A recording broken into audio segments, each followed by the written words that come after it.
Raw consciousness does not require a savior, but rather, raw consciousness requires only knowledge of oneself and the power to access it. Remember this, as we unlock an even greater gnosis from beyond the veil.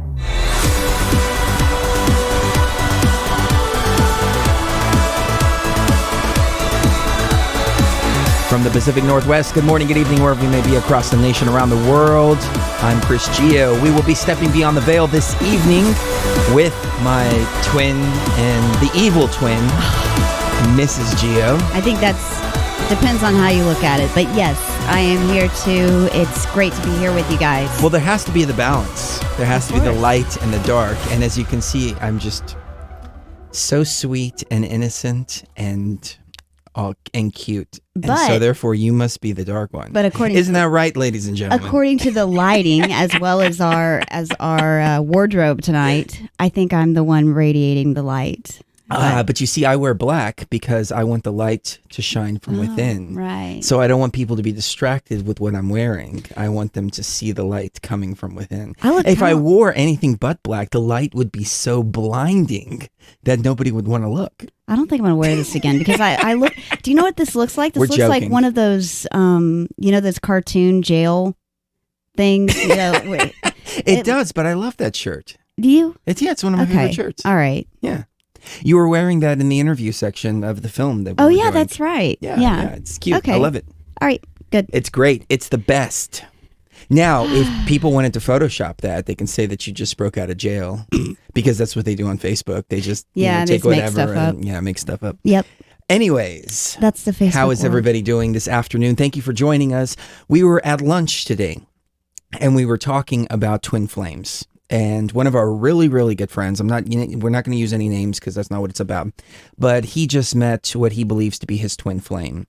And they did the same thing that we did. They dropped everything to be together. Literally, she was in a relationship. She just up and left a long-term relationship overnight, just like that. And this is how the twin flame union begins. A lot of times, when you feel that fire of meeting your twin, right then and there, and every moment that passes, and that your twin is there and they're not there with you is like an eternity. When Cherie and I met, I think there was a total of 2 weeks. I thought it was 3 days, but she says it's 2 weeks that we were apart from the time we met to the time we actually moved in together and began Truth Frequency. Like literally, we moved in together and then November 5th, 2009, we began Truth Frequency, didn't know what we were doing, got on, Blog Talk Radio? Yeah, it was Blog Talk. With phones, and we thought, okay, well, we can do it with the phones. And then we realized there was a delay, and so she had to go in the other room, and it was just, but we did it. The point was to get the first show done and move on to the next one, and move on to the next one. As we were progressing, we upgraded, mixers, equipment, stuff like that, and it's turned into Beyond the Veil and what it is today. I just felt sorry for that first guest we had on. Who was it? I think it was a friend of ours. It was Anti-Illuminati. Anti-Illuminati. I feel so bad. From the Prison Planet Forum, because that's where we met on the Prison Planet Forum. She was a moderator. I wasn't a troll. No, he wasn't. But it's part of me. Like I like to say things not in a mean way, but kind of in a contrary way to get people thinking and to, maybe stir the shit up a little bit. Be contrarian, yes. Yeah. I'm a contrarian. There you go. That's a much better way to say it than a troll. A contrarian. And one of the things that I was looking into at the time was the no plane theory on 9/11. And I posted that. And so Cherie was assigned to do a full psychological profile on me because she was studying sociology at the time. And so what did you determine from the profile? I determined that you were not not dangerous in any way and probably didn't have ill intentions towards the people on the forum or the person that owned the forum or anybody like that. And that you were just on your own journey and figuring things out like the rest of us. Well, what were some of the analytics? Like you looked at the times that I was posting? Yeah, I looked at the times of day he would post, whether he would post like a lot in succession or if it was just kind of like one and then a couple days later post another one. And I determined that. I still think there's a possibility she may still be working for Alex Jones. I would have to be And paid that- very well in order for that to be the case. There could be money just accumulating there, you know? Who knows? It is a full-time job. That would be more than a full-time job. So, yeah, and we met Lucky there, too. Yeah, we met Lucky, on the forum. That forum. And Lucky has been with us on the TFR journey from day one. I mean, from day minus, 950. You know, she was there 3 years before we even started the TFR journey. So, yeah. She's been with us the whole time. And so we're really grateful for her. But we were discussing our twin flame journey, how we met, and I gave advice to my friend about his twin flame journey. And, you know, when we talk about twin flames, we can sit there and tell you all the beautiful things. Sometimes that's what people want to hear. But if you're serious about meeting your twin, if you're serious about being with your twin, then you have to be prepared for the challenges that come with a twin flame relationship, which a lot of people don't talk about. As a matter of fact, I don't hear anybody talk. It was new to us. We just went through it and realized, oh, wait a minute, a twin flame relationship, it's not all, hugs and puppy dogs and stuffed teddy bears and things like that. There's a lot to it, but it's like an ayahuasca experience and working with ayahuasca in the sense that you have to break yourself down to, be with your twin. And we'll get into that here in just a moment. But the first thing that I want to talk about before we get into when you actually meet your twin is what happens when you're ready to meet your twin. How do you communicate to the universe that you're ready to meet your twin? Would you like to give me your thoughts? Because I have a lot of thoughts, but I don't want to put you on the spot. Well, you always put me on the spot, but that's okay. I love you anyway. I think you can just say no. Take it I think it's kind of like a graduating program that this matrix is built to where you go through these stages one after the other, and you have to go through them in succession, or you're not getting everything you need out of one phase before moving into the next phase of being human in this reality. I think the way I said it earlier when we were talking about it was maybe you have to graduate to a certain level of consciousness before finding your twin is even an option. I think you have to come to a place of being whole by yourself and doing whatever it is that your soul wants to do in order to grow. And then as a result, it'll naturally happen where your twin flame will come into your sphere. Now, I think you hit the nail on the head, because I'm going to use the experiences of my friend that I'm referring to, but again, I'm not going to name his name. So if you're listening, I assure you I'm not going to name your name, but I think your experience is just so amazing and synchronistic with our experiences, and I think is the core of the twin flame experience as well. So I think your story is very well worth sharing. So before well, I guess, we'll talk about our experiences here first, and we'll get into some personal stuff that we've never talked about. I hope that you don't mind if we do that. But let's get into some personal stuff here. Yeah.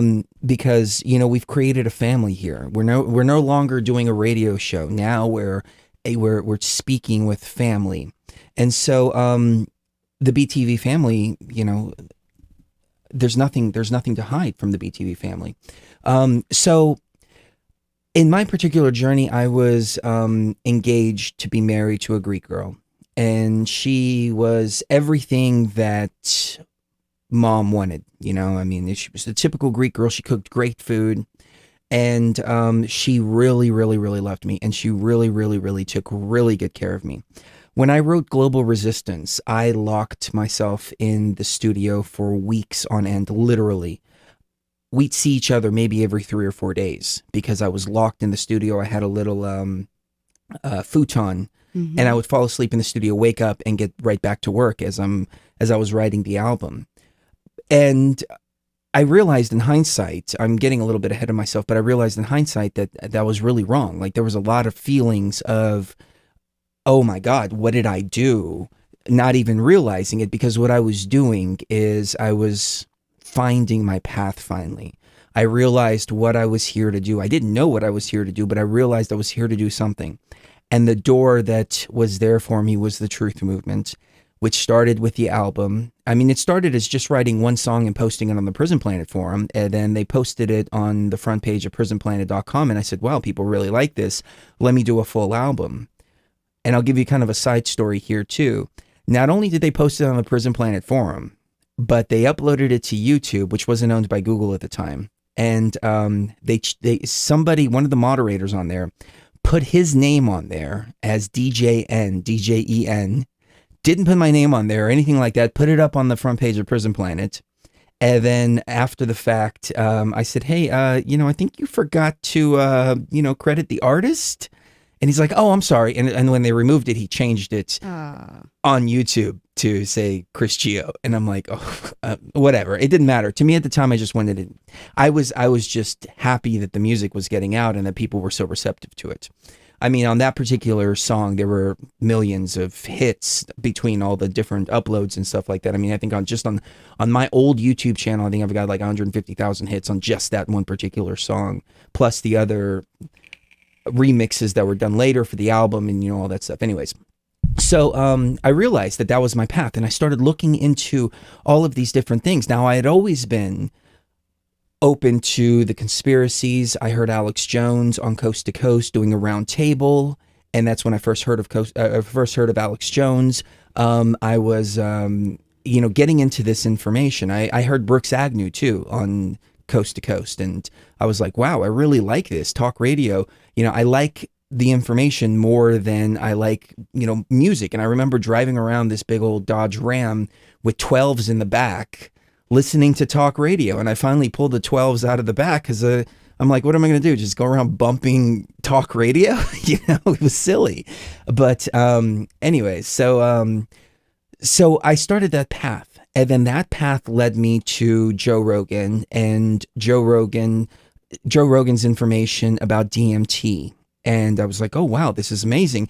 And I remember using salvia for the first time because I wanted a DMT experience, but I was so confused about DMT, how to make it, how to brew it, things like that. And I really wanted to go down to the Amazon to drink ayahuasca. And I wound up finding salvia at the smoke shop, and people were relating it to be very similar. But in hindsight, I realized salvia is not the same as DMT. I call it DMT's dirty little bitch because it's close to a DMT experience, but it's way more wacky and just, there's no way to describe it. And then you get this dirty feeling afterwards from smoking it. So, I was heading in that direction, and my fiance was not. She was a normal NPC Greek girl that wanted a baby. That was her number one thing. She really wanted a baby really bad. And I'm like, I don't see room for kids in the path that I'm going to walk here. And so we started to move apart, and we had split up. And then she took off and went back to her hometown. And I was talking to Cherie on the Prison Planet forum, and I'm like, we split up. I don't know what to do. And she's like, you need to go get her. Go after her. Go get her. This was like a year before we actually physically met. I said, you need to give it one more shot. Yeah, give it one more shot. Yeah. And so I did. And then it wound up like disastrous, because when we got together, when Cherie and I got together, I'll get to the story here in a second. But anyways, there was a process that I was working towards, and I was removing all of the old, and I was becoming something new. I came from the rave scene. After the rave scene, I started writing hip hop instrumentals and beats for a record label in Dallas. And so, and then what sparked the next thing was they said, hey, why don't you try rapping? And I tried rapping, but it didn't sound real because, we had a crazy life I had a crazy upbringing, and we did some crazy things as a teenager, but I'm not a thug. And so the music is one thing, but then actually on the microphone. But then when I turned that over to truth type stuff that was coming from my heart, stuff that was passionate, that's how Global Resistance came together. And I realized, wow, okay, rap is not about, pimping hoes and slamming doors and, all this stuff. Rap is about what comes from your heart. Okay. And so I started to understand that. And so all this was all coming from my heart. But my heart was changing at the time. And then in comes the DMT and the ayahuasca. And I prepared myself. I was preparing myself for my twin, but I didn't realize it. But I was really breaking down all of my old life, preparing for my twin. Once Cherie and I finally met, my ex went crazy. She stole I was in the carpet cleaning industry at the time. I had this $30,000 carpet cleaning van. She stole it. She stole all my equipment. She was coming back. She wanted to break back into the house and steal all the studio equipment. I mean, she wanted to destroy me, and she wanted to take everything that she could. And I don't blame her. I don't think that it was a good way for her to go about it. But imagine you're in a 5-6 year relationship with somebody, and then all of a sudden somebody just up and says, hey, that's it. I'm sorry. This is over. I'm moving on into something else. Yeah. But this is the impact that the twin flame has when you meet them. And so the first piece of advice that I told this person was, because that's exactly what they did too. Mm-hmm. Like, she left her boyfriend, a long-term boyfriend, to go be with him. Yep. And I said, we did that too. And that's what a lot of twin flames will do. Is it the most responsible thing?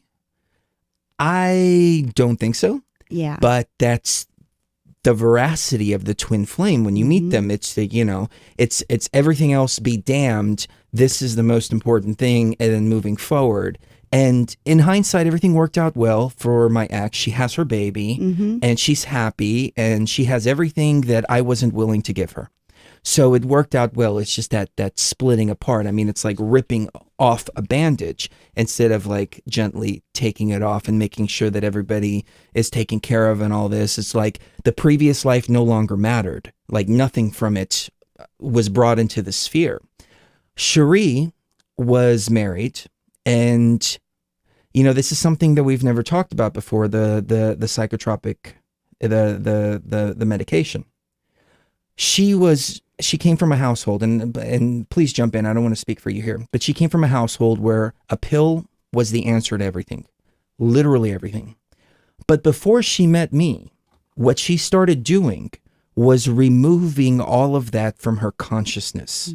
She quit the antidepressants, she quit the Xanax, she quit everything that they had her on for her entire life. Like, this started as a child, because this is just the way this particular household and many, many, many households in the United States operate. You have a headache, you go to the doctor and they give you a pill for it, instead of saying, hey, there's got to be another way to deal with a headache. But that act in and of itself is, she was also subconsciously and subliminally getting ready and removing all of that, because had she come to me with all of these psychopharmaceuticals and all of this stuff, me as a truther at the time, I would have said, no, this is the complete antithesis to what we talk about. This is the complete antithesis to what we represent as truthers. So we can't be hypocritical. We can't say one thing on air and then turn around and do the other thing. And so she knew this subconsciously before entering the twin flame relationship. But in my opinion, and I'm going to let you jump in here for a second, and I'm sorry for telling your story, but right. For me, it's a great perspective. From my vantage point, she removed all of that. She said, I want to be this path that I'm about to walk. I don't know that I'm about to walk this path. I don't know where this path is taking me, but I'm already making plans in my life because my higher self knows that this path is in front of me. Yes. I think it was more like I went through this weird time in my life where it was a period of about 8 months. It was the end of 2007 and the beginning of 2008, especially, it was the most difficult time I've ever lived in my life, because I was being exposed to the whole truther thing. I was starting to come to the realization that the medical industrial complex is just out to poison people, that pharmaceutical companies weren't the best thing since sliced bread, and that there was another answer to emotional turmoil and psychological problems, there's another answer to that besides pills and besides going to doctors and things like that. And I remember feeling to myself like I know that something big is coming in my life. Something very life-changing is about to happen,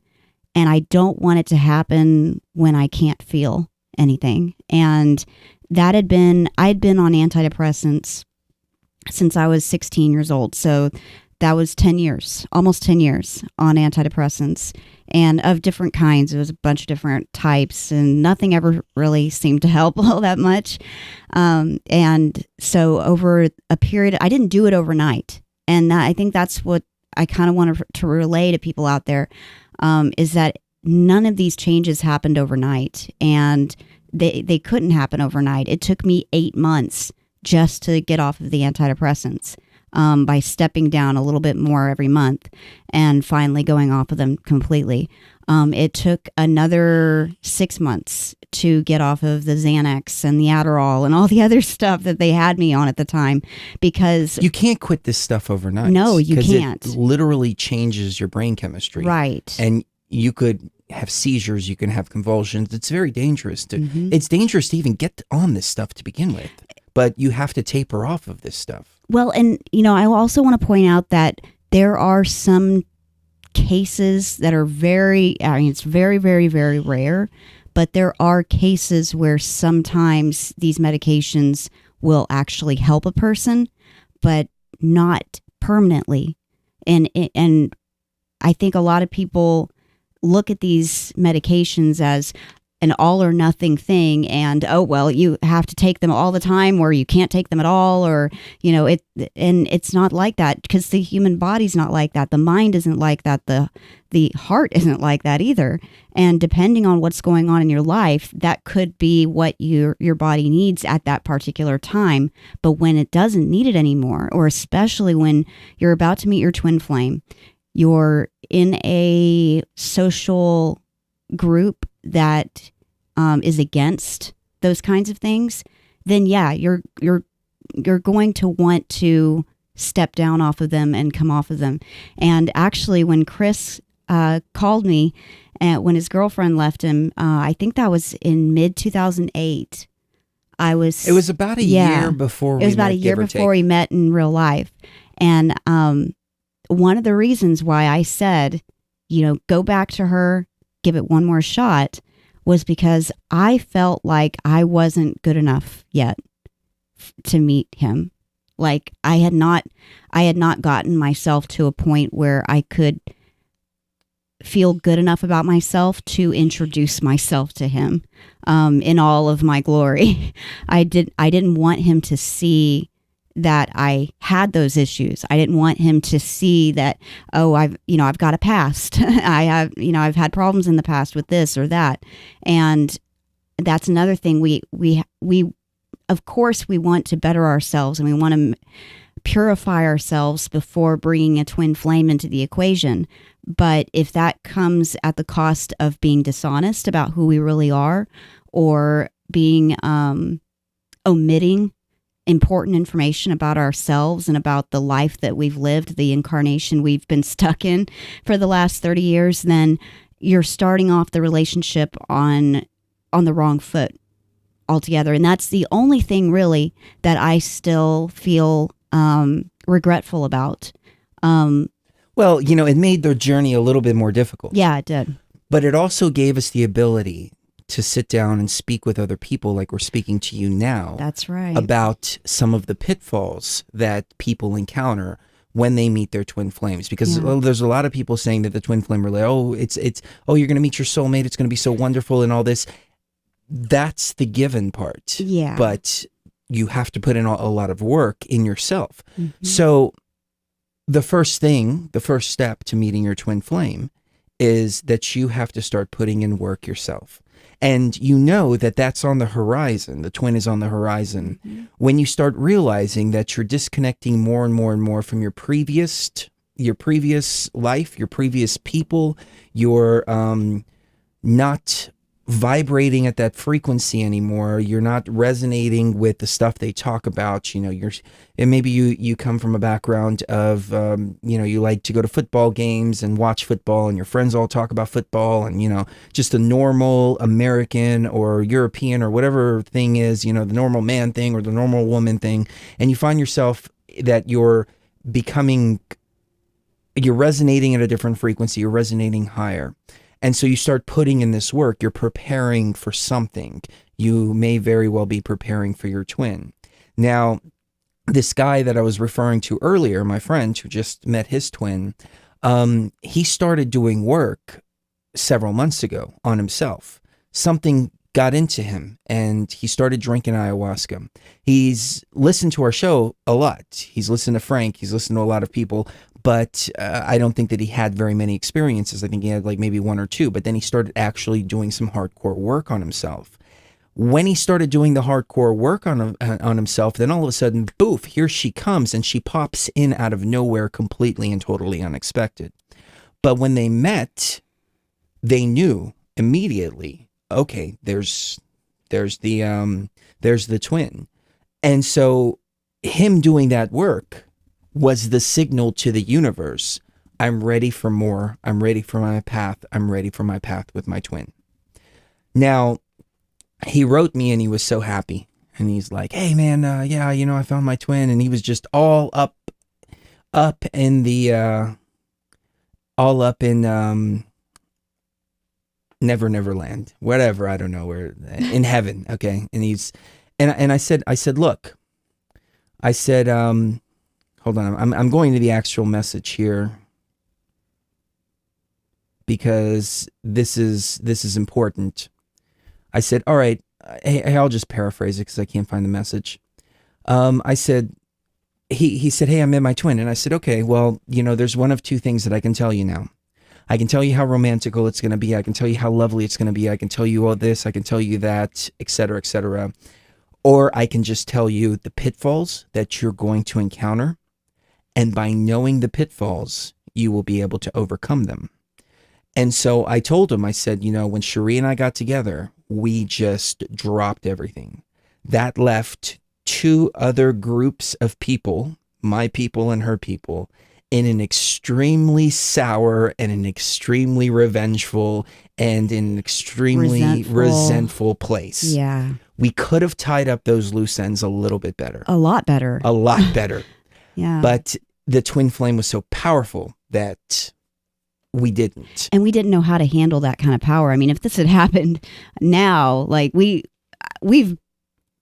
after drinking ayahuasca in the Great Pyramid, there's really nothing that can scare you in this world at all. Like there's nothing to be afraid of. But back then, we didn't know anything. We didn't know anything. And we didn't have anybody to tell us the stuff that we're sitting here telling you and telling him and everything like that. So I said, look, this is what's going to happen. Okay, she just left her boyfriend. She just left her boyfriend and she's flying out to be with you across country. She's moving cross country to be with you. This is what's going to happen. She's going to start to have these feelings of her old life. She's going to start to have these feelings of regret because it's a very confusing thing. Because you take a situation that somebody's been in for 7, 8 years, and it doesn't matter what situation it is. You remove that situation all of a sudden like that literally overnight, and it may sound like a great idea and you're on fire and all of that, but eventually, and sooner than later, those feelings of I miss my previous life are going to start to set in. And Cherie and I went through this a lot during the first couple of years. There was the back and forth, Maybe we shouldn't have done this. Maybe this wasn't the right thing, you know, back and forth and back and forth. And I said, and I didn't know how to handle it. I know how to handle it now because I've been through it, but I didn't know how to handle it. She would start talking about her previous life and how she misses it and this and that. And it would frustrate me. I would get angry. We would start arguing over it. But instead, what I told him is I said, look, if she's really your twin, she's going to experience that because the twin flame energy is so powerful and so different that automatically, after the initial spark, then you're going to go, wait a minute, this fire is burning really hot. It's burning hotter than I've ever seen before, and it's scaring me now. Now I'm at a point to where I'm scared of this fire that's in front of me. I want to run backwards and go back to that place to where it's safe. Mm-hmm. And I said, but what you have to do, especially because you're older, he's a little bit older than her. What you have to do, especially because you're older, and you have to understand what she's going to experience when she experiences it, and you have to create a situation and an environment of honesty. Just like you said earlier, the honesty is the most important thing. Because, and I'll get to the honesty here in just a moment, but you have to create that environment, and you have to be understanding of her feelings and her emotions. Just because she's regretful of the way that she just ripped the bandages off and just disconnected everything, it doesn't necessarily mean that she wants to run back there. It means that she's hurting in her heart because she hurt somebody else. And so you have to create a situation to where she feels that she's able to talk to you about those feelings, and that you as her twin can understand her feelings just like you want her to understand your feelings. And so traditional relationship stuff, guilt, jealousy, jealousy, anger, things like that, can't be brought into the relationship between the two, because you're already experiencing guilt, and you're experiencing anger, and you're experiencing all this stuff from just stripping your life away. And then if one of the twins starts adding more to it, that's only going to push that other twin further back into wanting to go back into that previous life, rather than saying, oh, wow, I really have a person that understands me. Now, honesty is very, very important, because twins see through each other's bullshit. We can bullshit a lot of people, and a lot of people lie to their wives, and a lot of wives lie to their husbands, and it's typical relationship stuff. You lie to your spouse to keep the peace sometimes, just so they don't freak out. And yeah, so they don't freak out and all that. But when it comes to twins, the twin sees through it. The twin feels the truth. And what happens is, if you lie to your twin and you're holding back feelings, or you're being dishonest, and it doesn't matter what it is, small things. I'm talking about small things. I'm not talking about like, I cheated on you and I'm having a relationship with somebody else at the exact same time. No. Well, I'm talking about husbands and wives lying to each other like, hey, did you take the trash out? Yeah, I took it out. And you're thinking in your head, no, I didn't actually take it out, but I'll take it out a little bit later. But I just told her I took it out just so she doesn't get all worried about the trash. I'm talking about things like that. Yeah. So the twin can feel it. And the twin knows. And then what happens to the other twin is that they're feeling that their emotions, they feel there's something not right, but then they start to doubt themselves. They start to doubt their own intuition, and they think, well, this is my twin. My twin would never lie to me. So my feelings are wrong in this situation. My intuition is wrong. And there's times when Cherie's hiding her pain from me. And this happened for years. I'm like, hey, is everything okay? Yeah, everything's fine. Sometimes. And I'm like, I know. And it's something that you have to get over, because I can feel it. And so if you're saying I'm fine, but I can sense that something's wrong, then, I just stopped doubting my intuition. Now I just go, okay, well, she's just bullshitting me. She's just BSing me. But, my intuition initially was something's wrong, and she's not telling me something is wrong. So my intuition must be wrong in the situation. So after I explained all this to him, and I shared some personal stories with him as well, the next day he writes me and he says, Chris, I want to thank you very much for that conversation we had. And I said, why? Because I was actually, I was thinking he thinks that I'm raining on his parade. And he goes, this happened exactly as you said, and it happened last night after you told me all of this. This is exactly what she went through, and I was prepared to handle it And I did, as you said, I created an environment of understanding. And I even told him, I said, you know, tell her that she's a good person for having these feelings.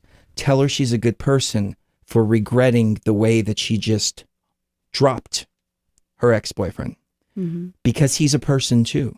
He doesn't have, he's not an adversary. He's not this, you know. His feelings were hurt. His feelings were hurt. She hurt somebody's feelings to be in the twin flame relationship. She's a good person for feeling that. That doesn't mean that she has to fix it. Doesn't mean that she has to do any of that. But the fact that you understand and the fact that you're able to communicate her that those feelings they're not wrong feelings. They're actually right feelings, and it's feelings that we have as twins that brings you closer together. And he said, that's exactly what happened. And so I think we were able to save them a whole shit ton of problems, because, oh my God, it was like the first couple of years was like a roller coaster for us, because we didn't have this kind of guidance. We didn't have this advice. We didn't know where we were going or what we were doing. Everything we've done, we've kind of been the tip of the spear. Yeah. And then we come back and we're like, all right, guys, here, we cleared a path for everybody now. The first twins. Yeah. The original, the OTO. The OTO. The original twin occultists. Cute. So cute. I won't go on too much longer. I want you to jump in, because this is supposed to be a twin thing back and forth. But I think people get the importance of the honesty. Now, the work comes in with the twins, and we'll get into that here in just a moment. Well, I think I can start with the work. The work begins months and months and months, probably even a couple of years before you meet your twin. And it will come in the form of self-discovery and and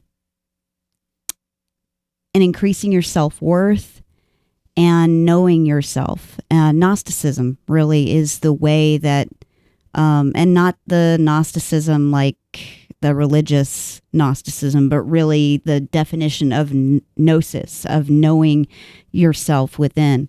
And finding your own divinity is especially important before you dive into a twin flame relationship, because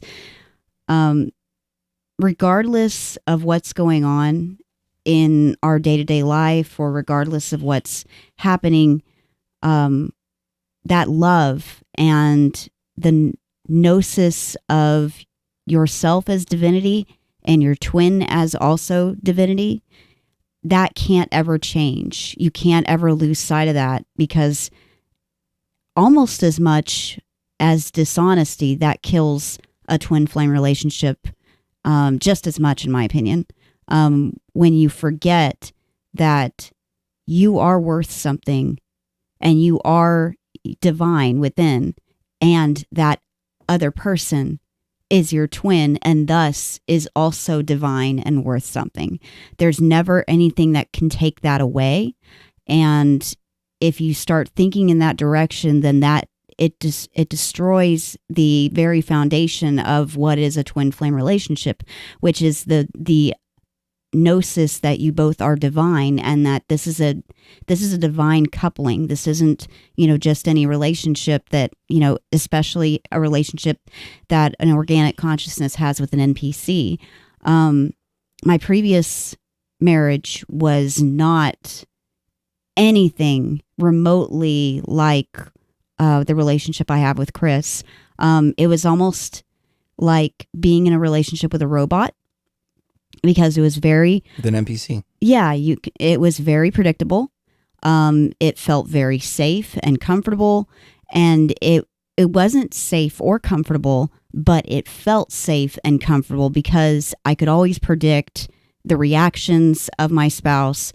I always knew that, things were going to go a certain way, that he was going to wake up at a certain time, that he was going to go to work at a certain time, and he'd come back at a certain time. And there were never any surprises, and there was also never any growth. So for the 7 years that I was married to that person, I had no growth. Personally, professionally, spiritually, there was no growth at all. And that was a huge difference between that relationship and the twin flame relationship. The twin flame relationship will push you forward as far as growth is concerned. It's like a rocket ship of personal growth and self-discovery, because you're both learning who you are by learning who the other one is. And so because you're constantly mirroring, you're moving forward and kind of passing the ball back and forth and playing this, game of tag where, one of you moves forward and the other one moves forward and the other one moves forward. And so you constantly are in motion. And that is just so different from all of the relationships I've ever had in my life, that I think it's a twin flame thing, where it's always growing, always moving, and always constantly evolving in a positive way. Yes. We all wear masks. We wear different masks when we're in different places. You guys get the closest to the true essence of Chris Geo than anybody else does. You get all of Chris Geo except for like me and my boxers scratching my ass, eating cannabis edibles. That's the only thing that you guys don't get. But and I don't think anybody wants that. So we do certain things. We wear certain masks. We hide certain traits about ourselves in different situations. There's other places we go where it's like a bunch of Christian people, and so obviously we do not talk about anything from beyond the veil. We don't talk about anything about Isis, Osiris, or any of that. We just smile and just listen to them, and that's it. But we don't pretend to be one of them. That's the difference, though. That's one thing that I'll never do is, I can put a mask on and walk into a social situation, but I'm not going to put a mask on that tries to create an illusion of being somebody else. So, we all have these masks, and it's perfectly fine, and it's healthy, and that's what we do as people. But if you bring those masks into a twin flame relationship, the twin is going to see right through those masks. And what's happening with the twins is they're reflecting you and you're reflecting them. And so the bullshit that I see in Cherie when we first met, and the stuff that used to piss me off the most, was actually stuff that was in myself that I was pissed off at myself about. But she was reflecting that back to me. And I was reflecting her bullshit back to her, because that's how twins work. Yep. People that talk about twin flames don't talk about this dynamic, but this dynamic is very, very, very real.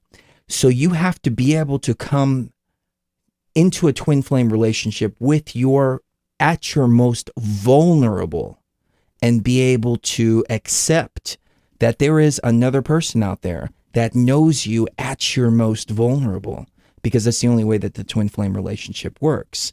If you wear the masks, all it's going to do is frustrate the other twin, and then that twin's going to start putting masks on, and then what you have is a relationship of frustration instead of a twin flame relationship, and you might as well just have a regular relationship at that point.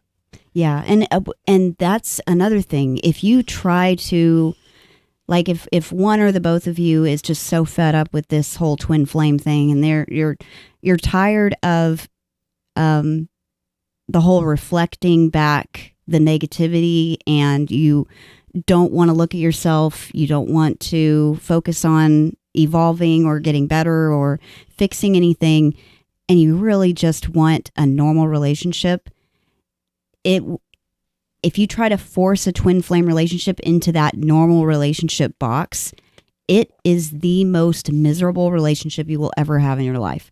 I promise you that. That is the most miserable, because you're living a lie. Every single day you're living this huge lie, and both of you know it's bullshit. Both of you, know that whatever you're fighting about that made you want to feel that way, like that made you want to turn it into a normal relationship, is bullshit, and none of it matters. And it's like this huge elephant in the room. When all it would take was both of you getting the ego out of the way, drinking some ayahuasca, and actually looking at what the situation is in order to fix this, in order to get back on the right track. It's actually really easy for us to get back on track. I mean, once we drink. All you got to do is just drink about that much liquid. Or once those the hard part is putting your ego to the side to drink that liquid, because there's weeks that'll go by without us drinking. Yeah, sometimes there's been months that goes by, and what it is, it's the ego getting in the way. The ego saying, "Oh, well, you haven't fasted enough. Oh, well, you haven't done this, and oh, you've been having too much sex lately. You have a you've been having really dirty sex lately, and all this stuff." Yeah, we even let that get in the way. Yeah. Oh, well, I have this to do in the next couple days, so maybe after I do this, I have this work-related thing. Blah blah blah blah blah. That's the ego. This is one of the reasons why I'm real big on removing all the ayahuasca, the dogma, and just saying sit down and just drink the tea. I don't care if you fasted. I don't care if you've done this. Just as long as you're not on some type of pharmaceutical, right. Sit down and drink the freaking ayahuasca, because the rest comes easy afterwards. So the ayahuasca and the DMT helped. When we first got together, I said, "Do you want to smoke some DMT?" No psychedelic experience, nothing at all. Not even LSD, nothing. Nothing. Yeah, nothing but cannabis. And she said, "Yeah, absolutely. Yeah. Let's do it." I wanted to try anything that he wanted me to try.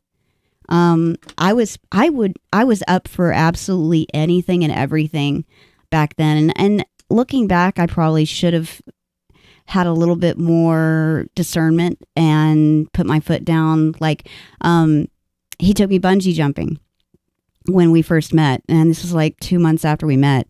And I kind of tried to tell him, no, I have back problems, I have neck problems. I've really been hearing shouldn't. About this for 10 and I did it years, anyway, ladies and gentlemen, because I wanted to impress him. And I barely ever bring this up. You bring it up all the time. I do not bring this up all the time. But yeah, I ended up hurting myself because I wasn't honest about the fact that I had back and neck issues that you probably shouldn't be bungee jumping with. And so that was, really my only regret, is that in all of the excitement of wanting to try and do everything that was proposed, I wasn't thinking about being honest with him about, hey, I've got back and neck problems, or hey, I don't think my body can handle this. And that's really the only regret, is the dishonesty about that.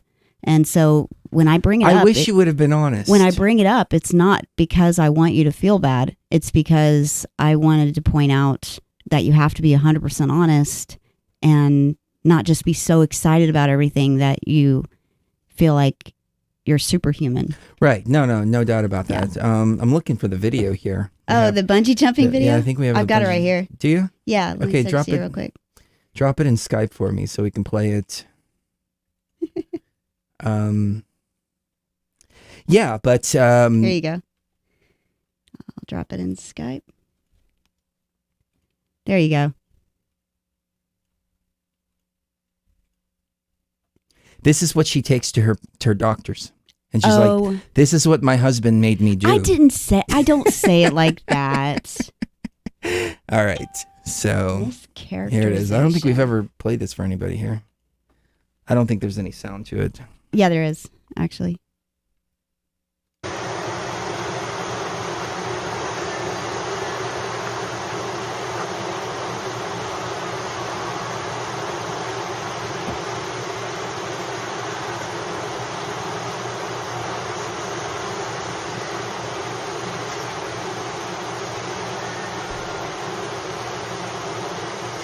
God, you look so young. Look like Yep. Oh, that's just a baby twin. You can do it. I'm yelling, you can do it. Go. He said usually people take like 20 minutes up there their first time. When he threatened to push me, I was like, okay, I'll do it. Like a diving board.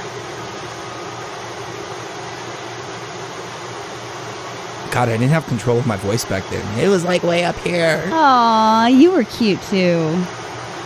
Now the radio's made it like this. Yeah. Yeah. Step beyond the veil. You have a really sexy voice. So whenever I first went down, that was fine. Even like the first recoil was fine, but then that second recoil it resulted in a hyperextension injury. Come on, Sheree. Damn, just baby. Go. I remember you going a lot quicker. Yeah, there you go. There you go. Woo! That was fine. Bam. That was what hurt me. You know why? Because you were tensed up. Nice job, OG Jumper. You're not supposed to tense up like that. You're just supposed to just let loose. Well, nobody teaches you how to bungee jump. There's not like. But I was very proud of you for doing it because everybody I've taken bungee jumping, they're like, "Oh my God, no, I don't know." And they get up there, and some people have actually walked down and like, "I'm not doing this." Here. Oh, yep, there's Chris. This is how you do it. With a 9/11 was an inside job shirt on top of that. Just on top of everything else. There he goes. Whee! He doesn't care. Man, no fear. Yeah, you got to be fearless, man. And I was fearless. I am fearless. I just know that like my body can't handle that. You know, my neck can't handle that. So, you know. I wish you would have told me. Yeah. But again, it goes right back to the honesty thing that where it is absolutely essential to be 100% honest at all times with your twin flame. Yes. No matter how much you want to impress them or, you know, make them feel like you're badass. Oh my God, I look like a little dork back then. Oh. No, really, I did. Look.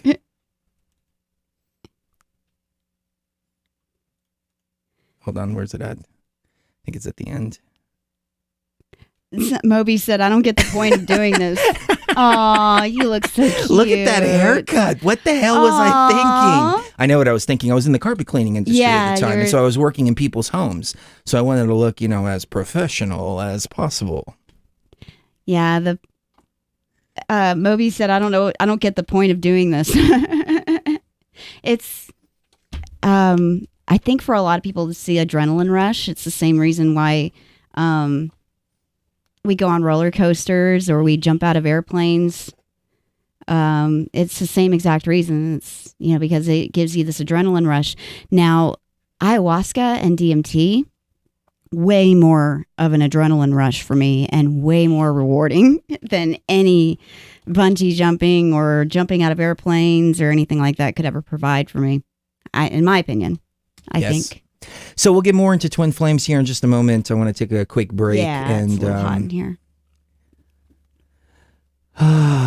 It is hot. Aw, there's our videos from when we first met. Yeah, I know.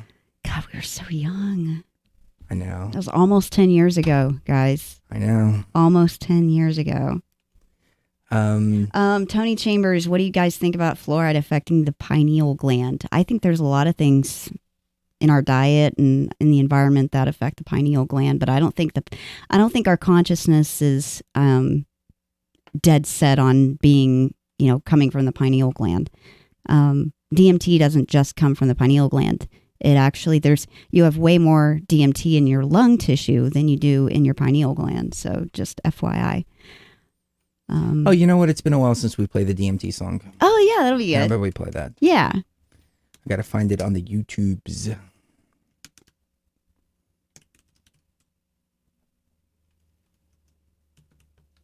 Oh, you know what? This is a cute little video here. It was really bad quality because we did not have our shit together as far as video goes back then. And yeah, but it's Frank, myself, Cherie, and Bliss from Critical Contact. And we're all doing ayahuasca. So yeah, here we'll take a break and we'll play this video.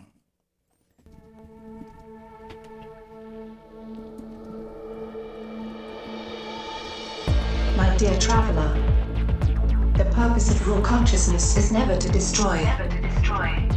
It is always to create. Build bridges.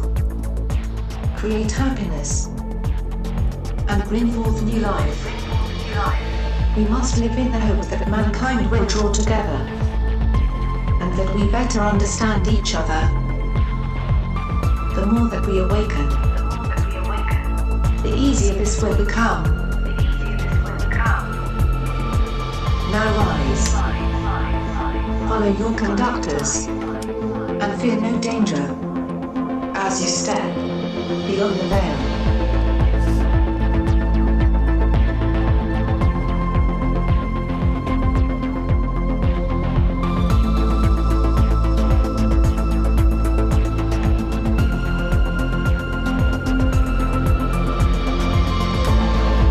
Rise, follow your conductor, and fear no danger. I want to say a special hello to my brother Joseph out there. Joseph, I hope everything is going well down under and you're taking care of business down there. So, let's get back into it. I told Cherie we were going to do a BTV quickie with the twins. 30 minutes tops. And see, so maybe the twins really can't see through your bullshit all the time because now they got on the chair. We can go for a full 3 hours. We probably won't, though, because she's, going to be grumpy afterwards. See, he puts me in this position where no matter what I say, I'm going to look like a bitch. No. If you're hurting and you're not comfortable, it's fine. We can wrap it up. I want to get into manifesting reality, though. I want to get into a little bit more about the twin flames, too. Why don't you tell us your thoughts? Well, my thoughts are that we've had a lot of comments and questions about people who are saying that they don't know if they're ever going to find their twin flame, and they've never even been in a relationship with somebody that's not an NPC. So I think it's been rare the last several thousand years to have your twin flame be with you in an incarnation. I think that's usually been very rare, but because we have so much novelty in the form of internet and telephones and all of that finding your twin flame is becoming more and more likely. And I just also want to say, me and Chris have had far more lives where we weren't with each other than we have together. Whether it's being on other sides of the world or being separated from each other, but living at the same time, or he was in his 90s when I was born, or, one of us is outside of the matrix watching the other one for the 40 minutes to an hour that She's they're like, I'm not going down there to help him. Oh, no. He's on his own. No. And this incarnation, they were like, you have to. He can't do it by himself. When you're out there, though. She's like, I don't want to go down there. No, when you're outside of the matrix and you're looking in and you see your twin flame having a particularly rough go at it, you have to remind yourself, okay, it's only for another 20 minutes and then they'll be out of there, and you send them people, you send them NPCs to help them, you send them, a lot of help from the outside. But especially when you're in there together, that's not possible. And so you have to rely on each other for the 40, 50, 60 years that you're together in that matrix. And those are the hardest lives. Michelle wants to know, is there a way to tell if your twin flame is here or on the other side? That was twin telepathy right there. I wouldn't know, because in my experience, I didn't even know that there was such a thing as twin flames until me and Chris were already not together, but talking and getting to know each other. And then the idea of twin flames came into the picture, and I associated him with that. But intuitively, I'm thinking that you could probably use your birth chart along with the tarot, and maybe even meditation and things like that. Where do our birth charts talk about any twin relationships? It's not okay. So astrology has been a thing for so long that there's people that talk about political astrology, and there's people that talk about health astrology, but I've never heard anybody talk about twin flame astrology. But I've noticed there are certain things that I see whenever I can put two charts together. It's called a synastry chart, and it takes two people's birth chart information and puts them together. And especially the Davidson synastry chart actually gives a chart of somebody who has both birth charts put together and what what it averages out to for both of them as a whole person. Well, you know what's funny though is that, at least to my understanding, you know, I got to confess to everybody out there, I've never read my birth chart in full. She did a 500-page birth chart on me, and it's more like a reference guide for me. You know, like you are looking up a particular piece of information rather than like reading it all the way through. What does it say about finances? What does it say about this? What does it say about that? Yeah. And I always defer to her. So, I mean, for all I know, she could be working for Alex Jones, and she could be just telling me whatever, you know, she wants to steer me in her tarot readings and charts, and the hell if I know or not. Back to bring it back to the beginning of the broadcast. I think. God, I'm really good at segueing stuff. I think maybe there are a few things in birth charts that I would say point more to a twin flame relationship, and that would be the galactic center, which is kind of a new point. It's a new reference point that not too many astrologers know about or will look into, but the galactic center is the center of the galaxy, and it's seen in a lot of charts of people that think that they're star seeds, or they come from outside of this dimension, or they, you know, are new souls or whatever that is. To me, it's the outside of the matrix. You know, that would be the center. Because there is no center to something that doesn't exist on a physical level. So I think the galactic center would be one of them. And then whenever you put your charts together in a synastry chart, how many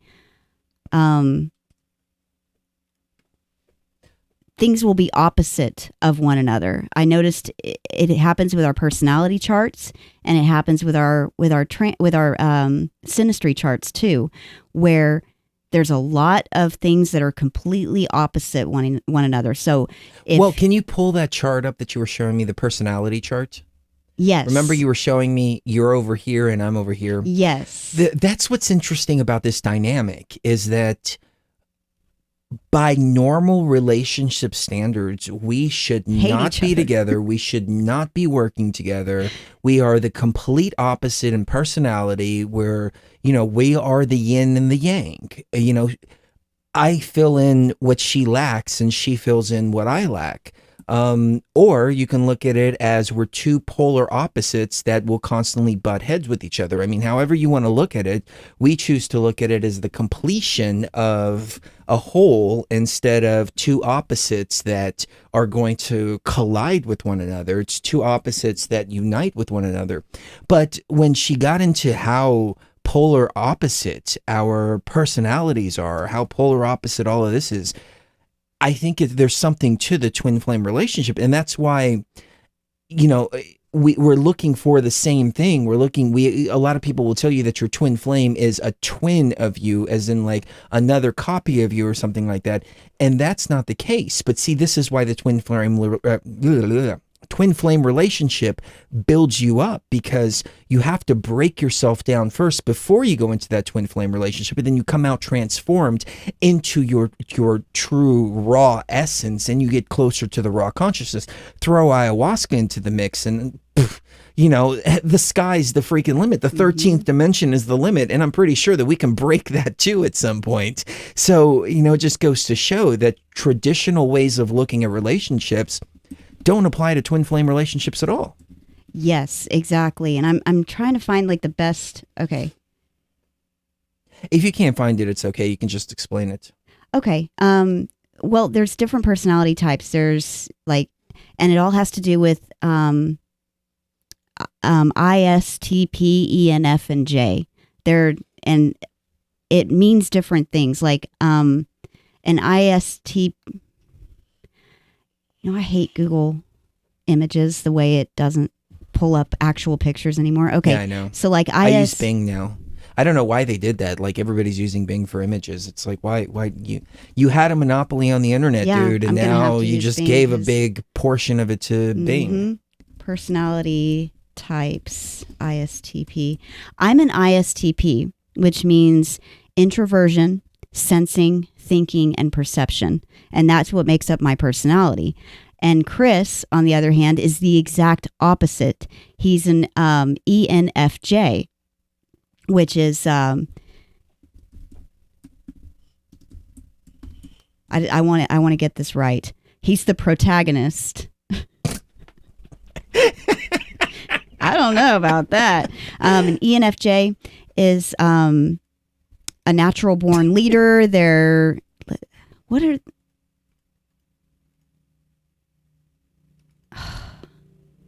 I just wanted to tell me what it means.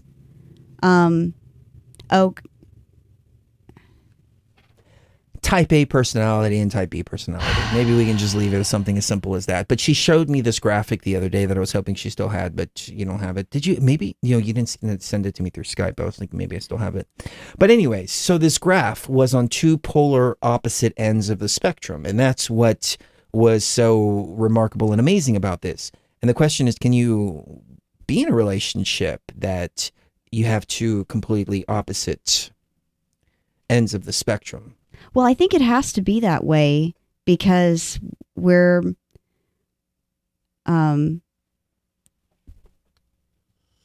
one soul that was kind of split in two. So we have to both be equal and opposite things in order to make up that yin and yang of the whole. Yeah, it's true. And so I have to be introverted. I can't force myself to be extroverted and want to talk to people all day long and get my energy from talking to people. I am a thinker while you're more of a creator. I'm more left brain while you're more right brained. And if we were both the same, then it would be too much of something. And we would be too much one way or another of something. But together, we're the perfect balance of everything. And that's what a twin flame is. It's the completion of you. It's not that you're not whole without that person, but with that person, it complements you so well that you become more than what you would be just by yourself. I agree with that. I mean, I couldn't have done any of this, nothing at all without her. I mean, everything from TFR to Truth Frequency to BTV to the Pyramid to literally everything. I mean, even ayahuasca. I don't drink ayahuasca with anybody except for her. Mm-hmm. And there was a lot of times when I drank by myself and she was there with me to change the music, to create the space and to do things like that. And so I couldn't imagine doing it with anybody else. It's just at this point, it's it's like an impossibility. And then pheromones and things like that, they resonate like extra higher than normal. Some other people have good pheromones, but they're not your twins' pheromones. People have nice bodies, but they're not your twins' bodies. People have great souls, but they're not your twin souls. And so the dynamic just kind of changes like that when you get to that point and find that person. And when you know that you're there at that, one thing that we decided about, I don't know, 3 or 4 years ago is that we were going to stop putting chains on each other. Because it was infuriating at one point. Like, she was looking through my phone and she was doing this and doing that and all this. And I'm like, everything's fine. I'm not doing anything. I'm just like, oh my God. And there was some jealousy about the masseuse that I was going to when I got into the car accident and, things like that. And finally, one day we just decided, all right, look, we're not going to put these chains on each other. And we could be with anybody we want. Let's open relationship. We don't own each other. And where that came from was a point of, well, I know you're my twin. And it was the acceptance of, I know you're my twin. And so there's nobody else that you're going to want to be with because we're twins. And neither of us have ever acted upon that. Right. Never. Because the twin, there is nobody else besides the twin. And so you start removing these chains. And so all we really did for ourselves is, number one, we affirmed to each other that we see this as a twin flame relationship. We affirmed to each other that nobody else could get in the way of a relationship, of the union between us. We affirmed to ourselves that we're happy if the other person is getting pleasure and having fun, even if it's not with us. We affirmed all these things.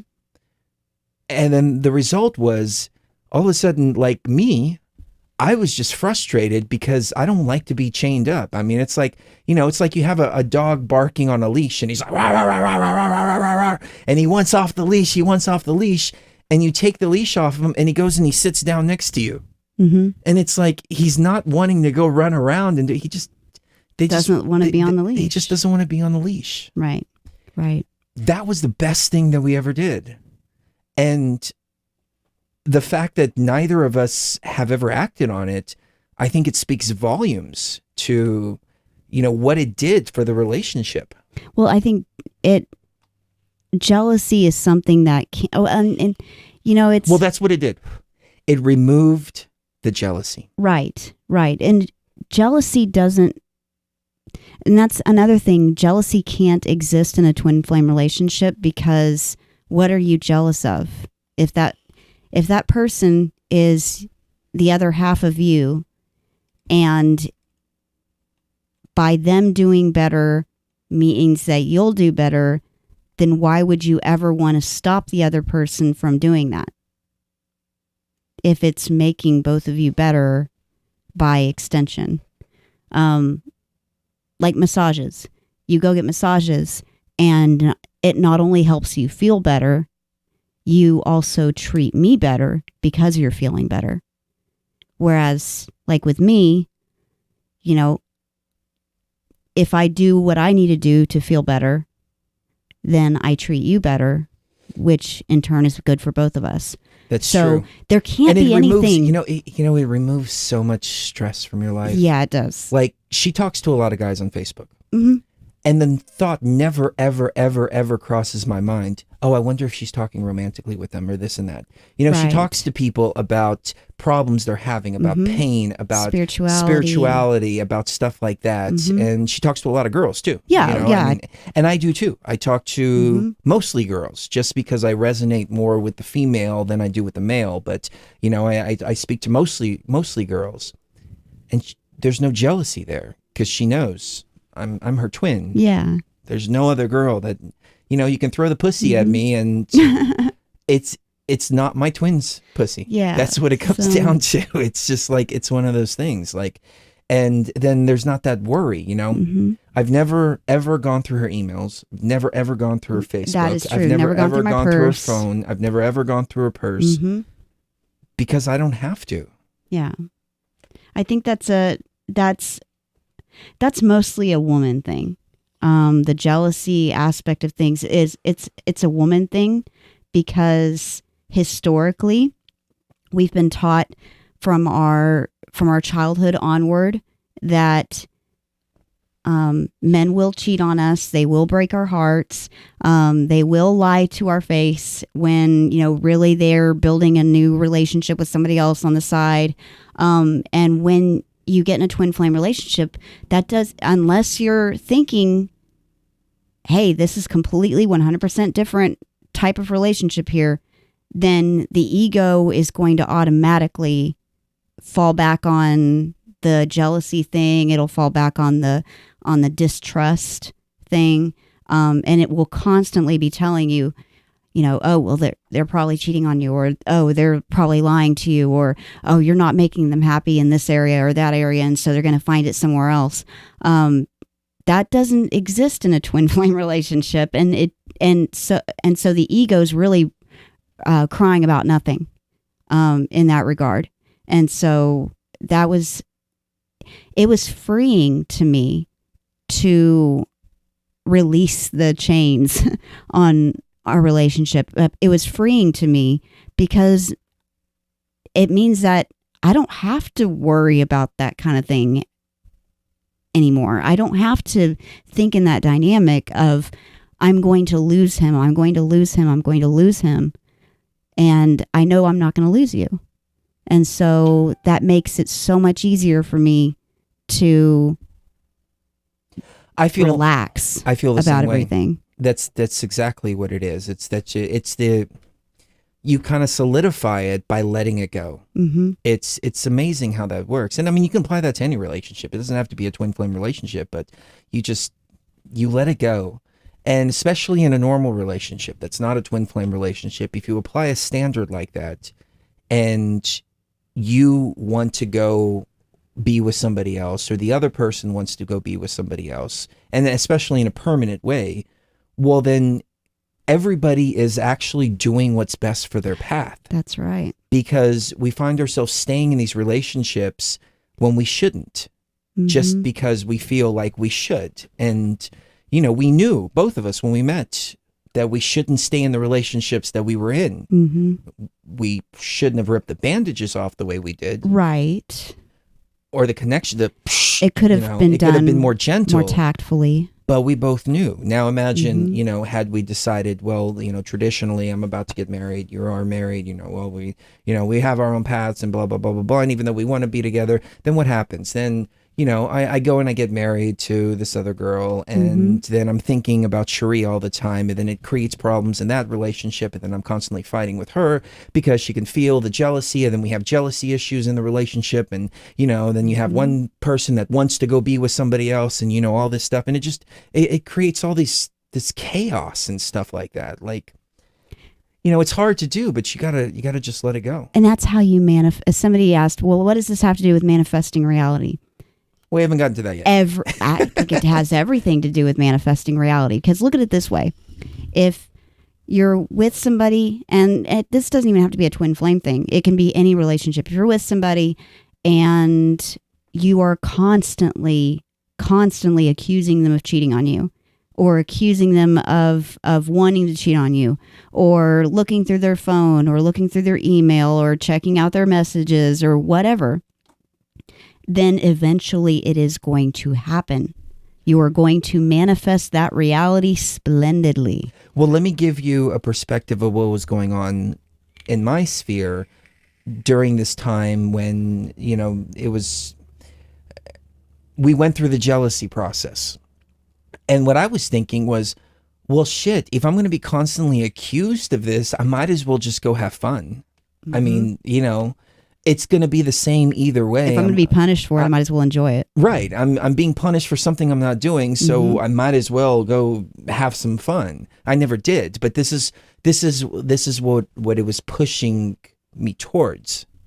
And so, you know, women tend to do this to men a lot. Men do it to women too, but it's mostly women doing it. Well, yeah, but I used to be very jealous too in former relationships, and so I saw the opposite end of the spectrum too. But the thing is, I went through relationships where I was ultra jealous, and then I came out of them and I had a chance to deal with all of that. So I didn't bring the ultra jealousy into this relationship only because of the previous experiences. And you were what, 24, 25 when we met? I was 25 when we met. You were 25, and so you didn't have the life experience that I do. I had only been with 3 people in my life. Yeah. So, you know, I just had a little more experience to not bring that into the sphere. But, you know, I've done it too. It's a natural AI matrix programmed reaction from the ego. And it's one of those things you got to shut off too. And part of that is drinking ayahuasca was what really helped with that. I mean, I don't know, the way that ayahuasca strips the ego down to a healthy bare minimum, and the way it amplifies the gnosis that you are infinite, and that the person you're with is infinite, and that we have all the time in the universe to spend loving each other and not creating hell for ourselves, that you come out of the experience, the ayahuasca experience, if you're using it for like as a couples therapy kind of thing, it is excellent for that purpose, because you come out of the experience with the gnosis of, I don't have to manifest a hell for us. I can manifest something much greater and much more efficient and much more loving for us both. and I don't have to be in control of everything at all times, and I don't have to feel like being out of control is a bad thing. That doesn't have to scare me. It can be, we can have a great life if I'll just let go. Well, you know what's funny is that I don't know if I should tell the story. Which one?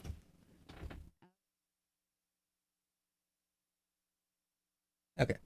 All right, she gave me the thumbs up. That's fine. So we were thinking about going our separate ways a few years ago. Mm-hmm. And we're always thinking about going our separate ways, but we never do.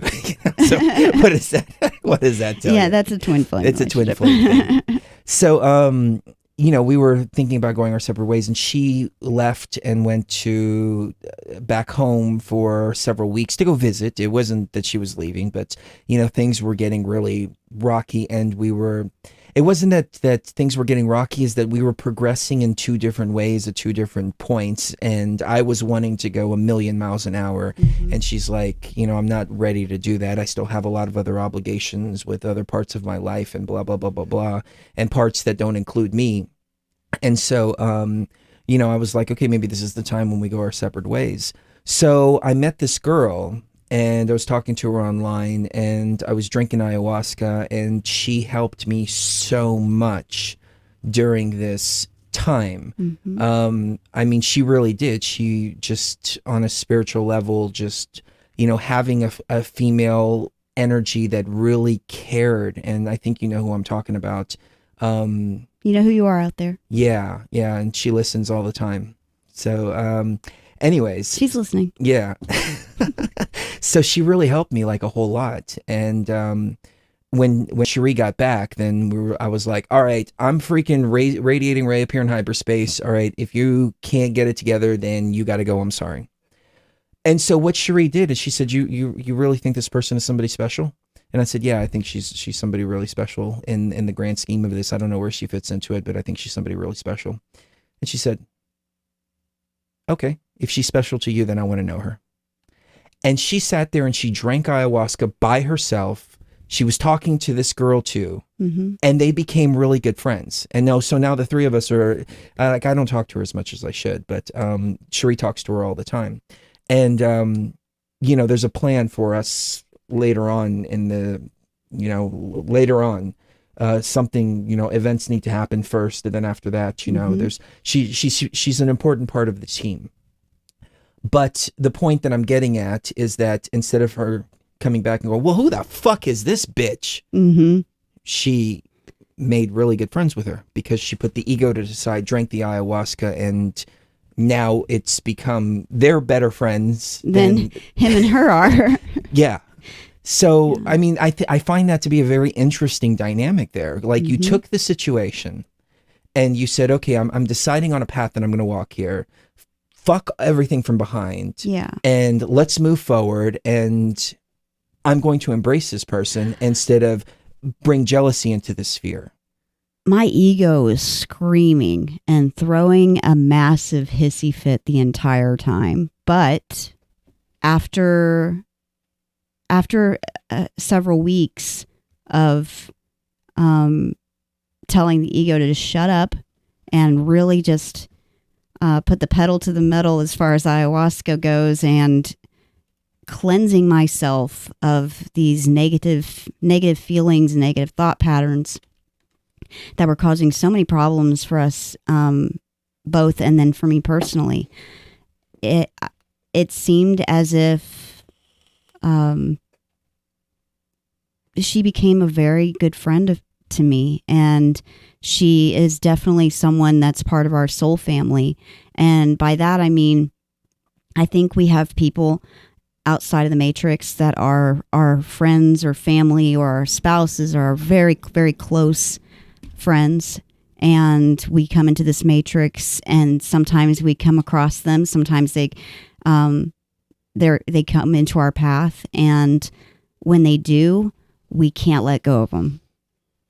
There is a special connection there, and I would not say, somebody asked if we think that there's more, if there's more than one twin flame. And I don't think that there's more than one twin flame. No, somebody asked the difference between soulmates and twin flames. Oh, well, so somebody I think also this is a good segue into that. Yeah. And I think we have several soulmates.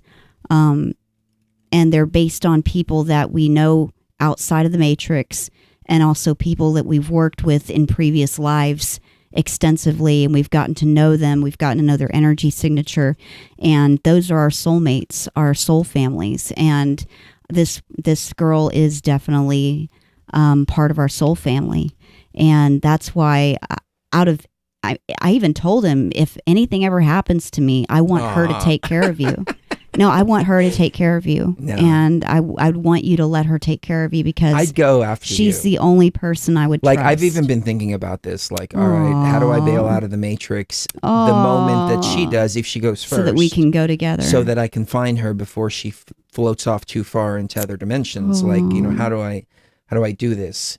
But no, where that's not going to happen. I think we're going to we're going to go together at the same time.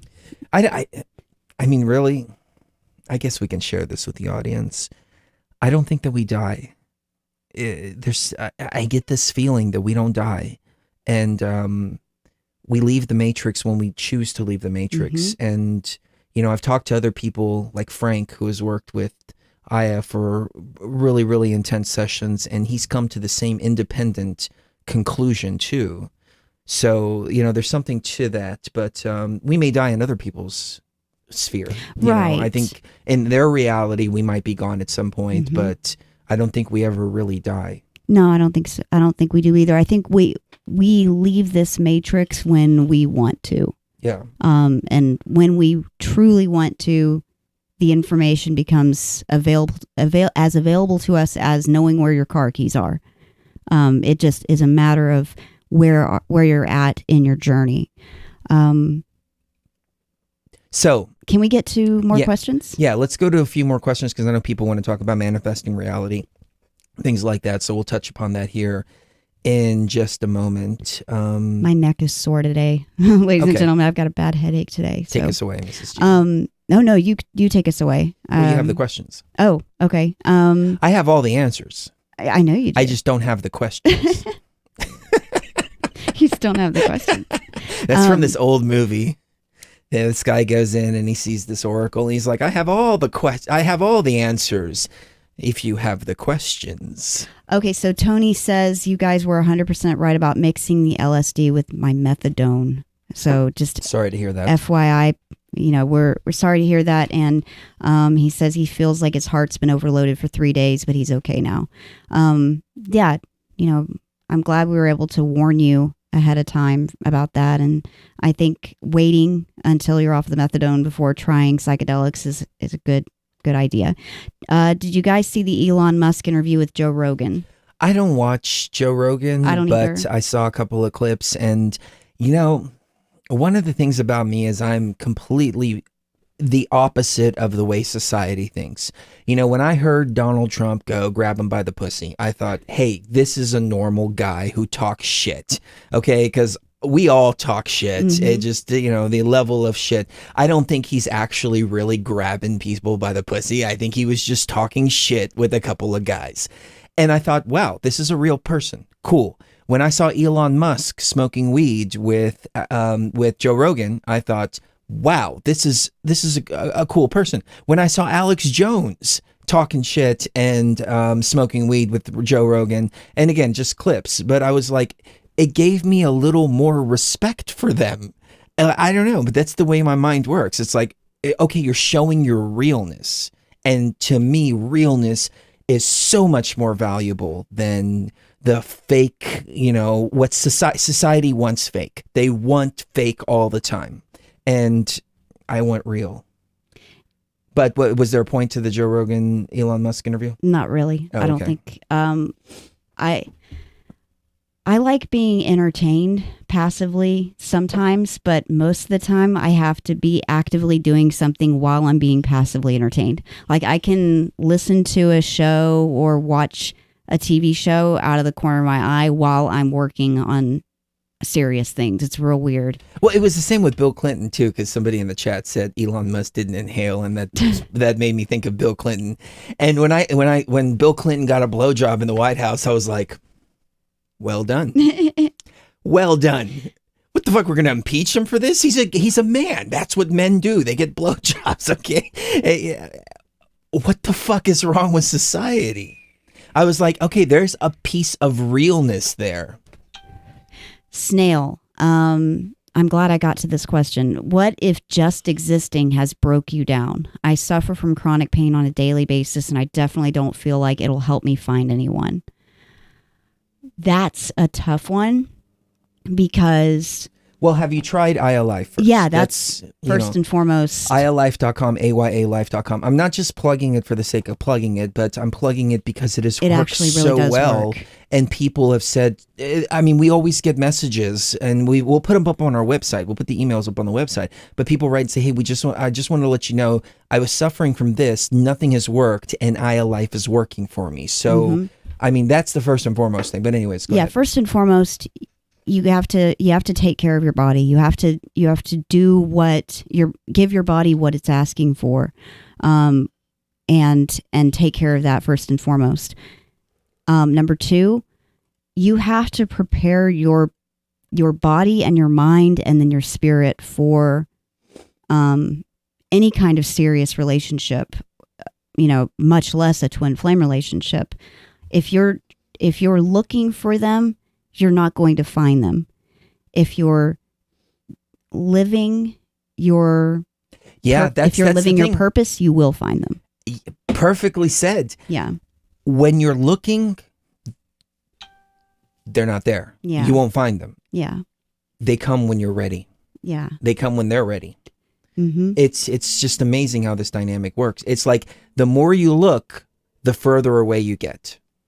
And my body has if you looked at my x-rays and MRIs and everything, I'm more broken now than I was 10 years ago before me and Chris got together, but I feel a million times better now than I did back then. Nick Zervo said 1 week on iAlife and he got rid of all his NSAIDs and naproxen for his tennis elbow.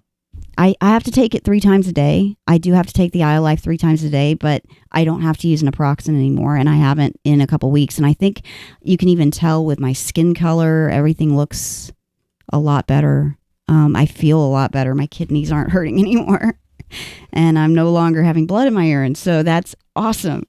So yeah, iAlife has helped me tremendously with that, and that's part of the reason why I feel so much better now compared to 10 years ago, is because I'm taking care of myself and I have the support of my twin flame, and that's also helping.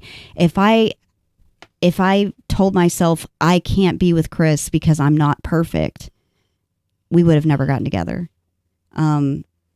He had to accept me broken in order for us both to fix me.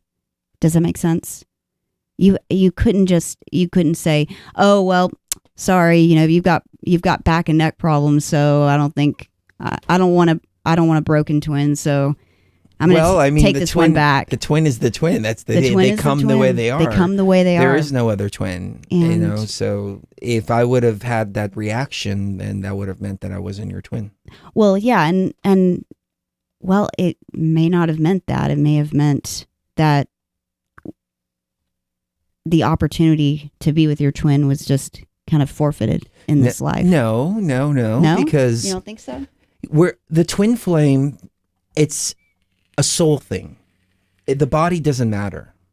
Like, I've been huge. I've been skinny. She's been skinny. She's plumpy now. Not even plumpy. She's just like really curvy now. Aww. And I loved her the same no matter what. That's true. She loves me the same no matter what. And so it's like the body doesn't matter. It doesn't. I mean, I because you don't see the body. That's true. When I met you, you were like skin and bones. Yeah, I looked awful. You didn't look awful, but I felt like I wasn't looked looking awful. at your body. Right. I was looking at your soul. That's what twins do. I know. And that's how Now, a nice body helps. Don't get me wrong. It helps. But no, I completely agree there. You're right. So New Time Equation wrote, they were just agreeing with me, sorry. Charlie Jordan mentions he takes lucid dream supplements, and he takes them in lucid dreams every morning. And maybe you'll get your twin flame's name in your dreams. I don't know, because D. Kai also wrote, I dream almost nightly about my twin flame, and it's always intensely passionate. That is true. It is an intensely passionate relationship, especially when the spirit is involved. If the spirit's not involved, then it's not all that much different from any other relationship. But when the spirit is involved and we're really acting in the spirit, then things get very passionate with us in many ways. Aww. Yeah. What do you think? I think that we should get to manifesting a reality, because we're going almost on 2 hours now. Okay. And so it's way longer than we expected. Okay. But the twin flame topic it's pretty deep, and there's a lot of stuff that you have it's important. You have to consider Yeah. in this journey that we're on. So, questions about manifesting reality. Well, hold on. I want to take a break because it's hot. Okay. It's kind of hot. Yeah. We're getting to that time of year, though, that it's going to be cold in the studio, so we won't have to take as many breaks. However, the house that we have here where the studio is, this used to be an attic, and it was converted into bedrooms. And I don't think that they did the insulation right up there, because it gets freaking burning hot up here in the summertime. It's horrible, and we can't do shows with the AC on because you hear the AC. There's no central AC up here. Some houses have them, but up here, way up north, it's like they don't know what the hell central AC is. So we have window units, and we have one right here, but if we turn it on, they throughout. So on that note,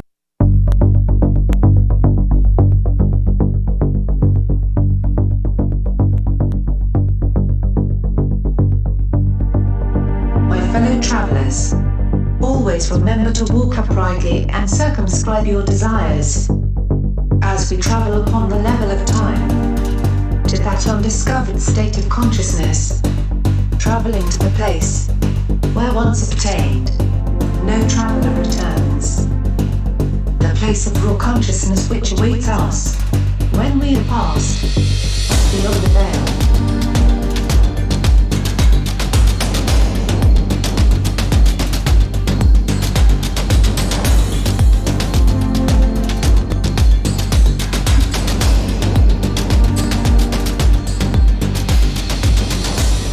all right, let's jump back into it. Let's get into the manifesting your reality. So I would begin this segment by saying that the first thing about manifesting your reality, it all comes to thought. That's pretty apparent to a lot of people. You have to think of certain things. You have to think of certain ways. You have to visualize outcomes. Huge. I walk into a meeting, I visualize the outcome, and 90% of the time it comes out in that, in the way that I visualize it. There is a level of gnosis that you can reach, that you can actually change physical matter.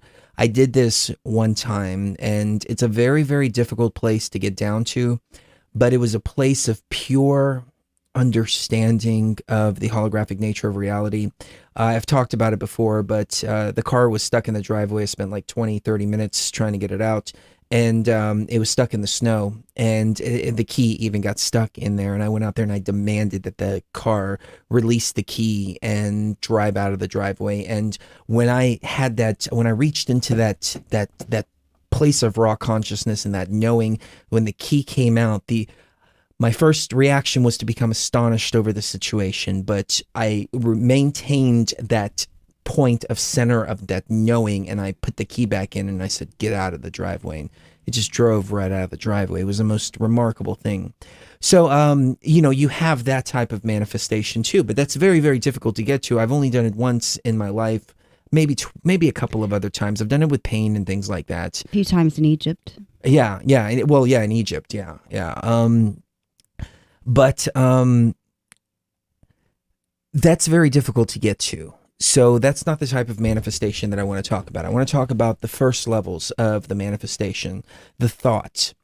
But the thing is, though, I was speaking to a friend, longtime listener of the show, somebody we should have drank ayahuasca with when we were living in Denver, because she's in Denver too. But I was talking to her, and she was telling me, "Hey, I'm having financial problems, and I'm not really sure how to manifest my reality to get out of my financial situation." And I think that's mostly why people want to manifest their reality, because there's stuff about their reality that doesn't quite mesh with them, and it's not working. And I asked her, what are you doing? And she said, well, I'm thinking positive and trying to raise my vibration. And I asked her, are you really raising your vibration? And I said, what are you doing? And she said, well, I'm meditating and doing stuff like that. Okay, that's a good piece of the puzzle here. But it's not the whole puzzle, and it's only one small piece of the greater picture. See, when we talk about vibration, what is vibration? Vibration is the movement back and forth of something, of a frequency, or of an atom which makes up matter. The faster that something vibrates, the more solid it is. If it's not vibrating as fast, it turns into a liquid or a gas. Basic science stuff that we learned when we were kids. So when we talk about vibrating at a certain frequency, what does that actually mean? Does that just mean how you feel on the inside? Well, it starts from the inside and projects outward.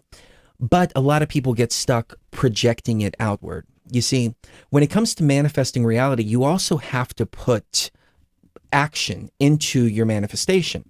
When we developed iLife, for example, the first thing that happened was an ayahuasca experience that said, this is really what's going to help Cherie. That's how it came into the sphere to begin with.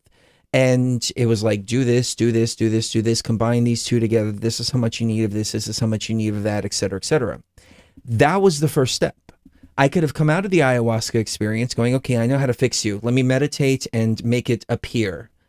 That's not going to work in this matrix. None of us is good enough to do that. What I had to do at that point was then go out and actually seek out the material, seek out all of that, go through the processes of trying this and trying that, and trying this different source and that different source and all this stuff until I found the right combination. I had the schematics, but I didn't have the right material combination out there, and we were trying different things and it wasn't working, and we weren't quite there yet, and all of this. Then we finally found something that worked. So then the next step was, well, we need to get this out to people. How do we get this out to people? Again, I can just sit there and just meditate and just try to raise my vibration and just put it in everybody's hands, but it's not going to work. We had to go through the whole process of, okay, well, we need to find the right bottle. We need to find the bottle that's going to preserve it. We need to find the bottle that's airtight. We need to find the bottle that's made out of the right material. Label design, we've got to make sure that we have certain things on the labels, this and that. Okay, well, what other factors are we thinking about here? Okay, do people have kids? Do we want to put child safety caps on them? And then we were getting emails from people saying, hey, I have arthritis and the child safety caps are difficult for me to get open. So then we took that into consideration and we're like, okay, well, how do we put all this together? What's the best thing to do here? Okay, well, we need the meter droppers, I mean, there was a whole process that went into this.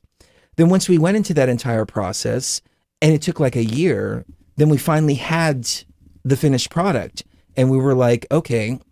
And there was a process too of leaving it on the shelf and seeing how long is this stuff going to last in the sunlight sitting on top of a windowsill. There was all kinds of stuff that went into it. So it started with a thought. It started with the ayahuasca experience or the meditation experience, ayahuasca and meditation. Let's just say it's interchangeable here for a second. But after that, there was a whole lot of physical work that went into it. And then we got to a point where we were about to go to Egypt. And then at that point, it was like, okay, all the work that needs to be done, it would typically take 6 months for somebody to do. We had 2 weeks to do it. And luckily, we have really good people helping us. And so then we were able to get it out to people. And so then that changed people's lives because now they've got something that really works, and so on and so forth. So it started as a thought. It started as a thought from a higher vibration. See, the thought didn't come to mind of, how am I going to make money? The thought came to mind of, how am I going to help Cherie? How am I going to help my twin? And then the thought after that was, well, how can we help other people? And then all of a sudden, things just started opening up. And the reception that we're getting is just unfreaking believable. But the point of the manifestation is that physical work has to go into manifesting. You know, you're sitting around and going, well, I'm in a bad financial situation. Okay, well, what are you doing? What kind of physical work are you doing to get out of it? Well, nothing. Okay, well, it's not just going to appear just like that. There has to be some action. But when you do that action, if you take the positive thinking, if you take the selflessness, if you take all of that into the manifestation process, then all of a sudden things start happening easy. And, you know, I remember when we were looking for different sources and stuff like that, we were like, okay, well, this one here, we're having a difficult time, you know, communicating with these people, et cetera, et cetera. We could have pushed and pushed and pushed and pushed and pushed and pushed those doors to open. Same within Egypt. We were going to different temples. Some doors were not opening for us. We could have pushed and pushed and pushed and tried to get those doors opened, but it wasn't meant. But we were vibrating at that higher frequency, and we were following not only our intuition, not only our higher selves, but we were also following the synchronicities that the higher self was resonating or not resonating with. So then we were manifesting everything through the action.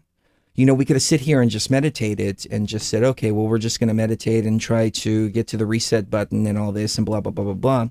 But there needed to be physical action that went into this as well. Physical action being actually getting on an airplane, removing the fear from us, flying all the way over there, you know, trekking through the desert, going through all of this, facing down every danger, every all of that, you know, ignoring everybody's warnings that were saying, don't go alone, go with a group, you're going to get kidnapped, you're going to get killed, you know, all this stuff, because it is a very dangerous place. But it took all of that and removing all of that to manifest that reality.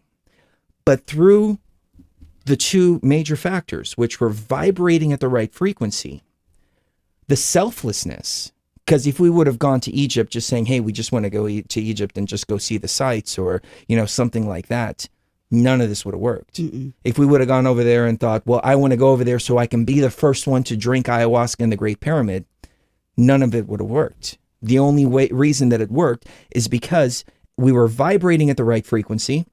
Our intention was pure with the selflessness, and then that allowed the reality to start manifesting through the higher self. You see, the higher self is not going to manifest a reality that is working against you, against itself. A lot of people ask themselves, you know, why am I not a millionaire? Are you ready to be a millionaire? Have you done the inner work that it takes in order to maintain a higher frequency, in order to maintain a selfless frequency?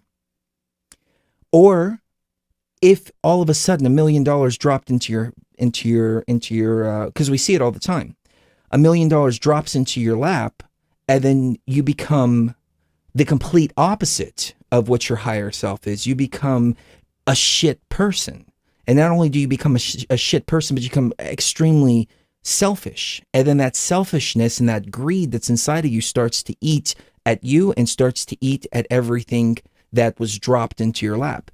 And when I say we see it all the time, we see this with lottery winners. There was a story that I read where this person won the lottery twice and blew it all. Like $20 million. Blew it all in a matter of a couple of months, and then won the lottery again, and then blew it all again. And the second time around, this particular person wound up going to jail because she was also, after the lottery winnings, she was still receiving food stamps. That's terrible. But are you ready to manifest your reality? Or is the reality that you're looking to manifest going to work against your higher self? If it's going to work against your higher self, then it's not going to work. Or if it does work by sheer luck and luck alone, like in the cases of the people that win the lottery, it's a self-destructive thing and it starts to eat away at you. So you have to ask yourself too, are you ready to manifest your reality? And why do you want to manifest certain things? You have to come from a place of selflessness. If I would have made millions of dollars when I was 25 and I was in the rave scene and I was throwing raves and DJing and doing all that stuff, I probably would be dead, but I know that I would not have fulfilled my dharma. I would not have tapped into my raw consciousness. I would not have helped all the people that I've helped. I would not be doing what I'm doing now because my ego would be so freaking overinflated that I would be the biggest asshole in the world. And we see this a lot of the times with the celebrities. But then you have people like Keanu Reeves, who have done the work themselves. They don't talk about it openly, but you can tell by their actions that they've done the work. And so he got paid, I don't know, I'm throwing an arbitrary number out there, but it's an arbitrary number that is pretty close to what he was actually paid. Let's say, he was paid $20 million to do The Matrix. He gave most of that money to the people that did the CGI and the computer stuff, because he realized he wouldn't look as good on screen if it wasn't for the team that was working and doing the CGI. I've heard stories that he takes care of his sister who has, I don't remember what it is. It's like cerebral palsy. How do you say that word? Cerebral palsy. Cerebral palsy or something like that. He spends all his time taking care of his sister. He did the movie A Scanner Darkly for free because they couldn't afford to pay him.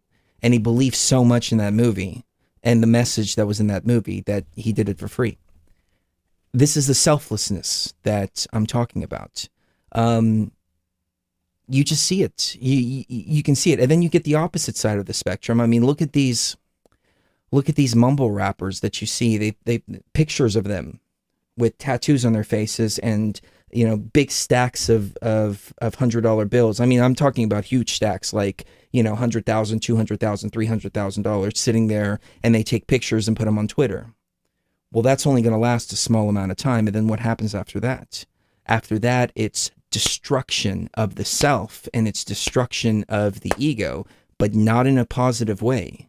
Because when you have been given so much and you can't handle it, and then it gets taken away, instead of your ego being destroyed in the sense of an ayahuasca ego being destroyed, you're destroyed in the sense of now you've tasted that and you no longer have that. And so you have to ask yourself, are you walking the higher path? Or is your higher self stepping in the way and saying, you know what, you're not quite ready. There's still a little bit of more work that needs to be done before you can manifest the reality that you're looking to manifest. What are your thoughts? My thoughts are that, I just had Marilyn Moore is correct in the chat. She said, I believe it's natural law to pray for the greater good of people with a positive intention and open heart. Boom, wish is granted. Is that the power of raw consciousness or is that a program? I think that segues also into another question that we just got a few minutes ago, which was, how do you know the thought is not from raw consciousness or from external AI forces? And also, is it to where you have the emotion, which brings the intention, which causes the action? And is that how manifesting reality works? I think all three of you are correct. And I think that when we're manifesting reality, what makes it a good or a bad thing, or an AI program versus a raw consciousness need, is the intention and the emotion behind it. When you have high emotions that are hopeful, loving, compassionate, caring, and want what's best for everyone, then that's coming from a raw consciousness place. And thus, if you're manifesting reality based on that, it will always turn out really well. Similarly, and in an opposite way, the same thing happens if you're looking at it from an egoic perspective, which is the AI, artificial intelligence, virus consciousness, and you're wanting to manifest reality because out of greed, or because you want to hurt someone, or you want to cause harm to anyone or anything, or you just want what you want, and with even though it's not going to be good for you or good for your body or good for your mind, then you can also manifest reality, but it's a very 3D way of doing it, and it's going to end up manifesting a reality you don't want. Yes. Does that make sense? No, that makes perfect sense. It's not necessarily that you're manifesting the reality, it's that you're forcing something that is ultimately poisonous to you. Mm-hmm. And, there's a lot of successful people out there who are huge ego and not on the level whatsoever, no sense of spirituality, no sense of care for anybody else, et cetera, et cetera. And the reason that they're given all of that is so they can experience the fall that inevitably comes with it, because that might be the only thing that can just smash their egos, and that's what their higher self is doing. And it always happens like that. I mean, what you put in, you get out. You put negative intentions into something, and yeah, it may. I'm black magic. It's the metaphor for black magic. You want to do something dark for yourself, which is manifest a reality that out of greed or something like that. That magic may very well work, but it's going to come right back at you. And sometimes, I think all the time, that's why the Matrix allows it to happen, is so it can, your higher self, let's say it like that, your higher self allows it to happen so you can be smacked like that. Yes, exactly. Someone asked, okay, Kristen Love, and this is a great question. How can we manifest our reality if our code is designated by the stars? Can I answer the Please question? do. Okay, because I'm the astrologer, so this is right up my alley. Okay, so you have your birth chart, which is where all the stars and the planets and everything were when you were born, at the moment of your birth. For me, it was 2:28 a.m. At 2:28 a.m., the sun was in Aries in a certain place, and Mars was in another place, and Mercury was in another place. All of these have meanings, and those meanings are a blueprint for the house that is my life. That is this incarnation. This incarnation it's not ruled by the planets, and it's not ruled by astrology. Astrology is merely a strong suggestion for how things will go if steps aren't taken to prevent it, or if you leave it alone, so to speak. If you don't focus on your spirituality and you don't take steps to change certain aspects of yourself, this is who you are, and this is what will probably happen to you. Now, that's not a rule, though. It's merely a very strong suggestion, depending on how spiritual of a person you are. If you're a super spiritual person that's totally in touch with the raw consciousness and has a lot more control over your life than a normal person or like an NPC would, then these are not even suggestions. These are, hey, this is who I would be if I didn't have a handle on things. But if you don't have a handle on things, then your astrology really can determine how you live your life, how you react to others, how others react to you, how rich you are, how poor you are, how healthy you are, how long you live, and how you die.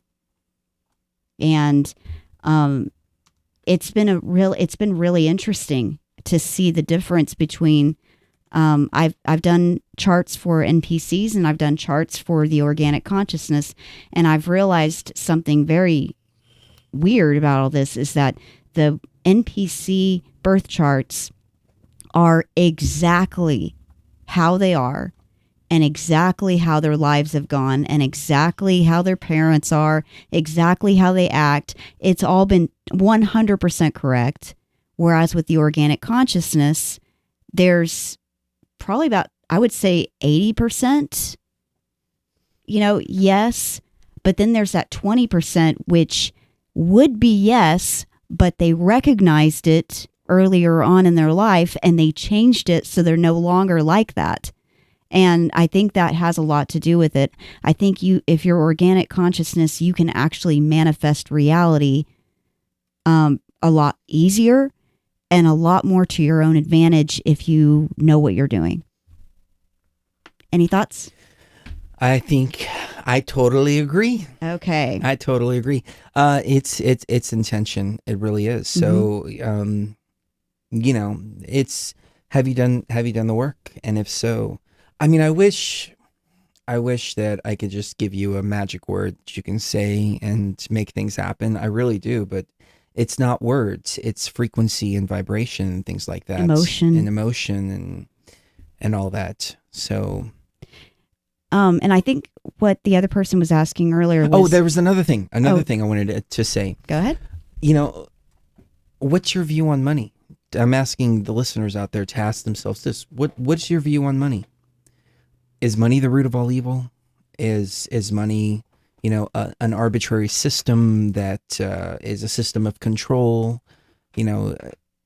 That's the way I thought for a long time. And a lot of people think that because that's what we're programmed by the truth movement to believe. There's a lot of truth movement programming that once we broke, then all of a sudden it opened up a whole lot more of access to our higher selves and our raw consciousness because we broke all of that. A lot more options. And a lot more options and a lot more ability to be able to navigate this matrix in an efficient way.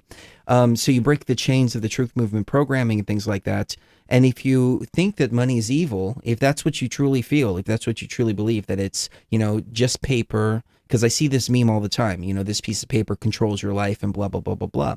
Well, if that's the way that you view it, then obviously your higher self is going to say, well, I don't want anything to do with that.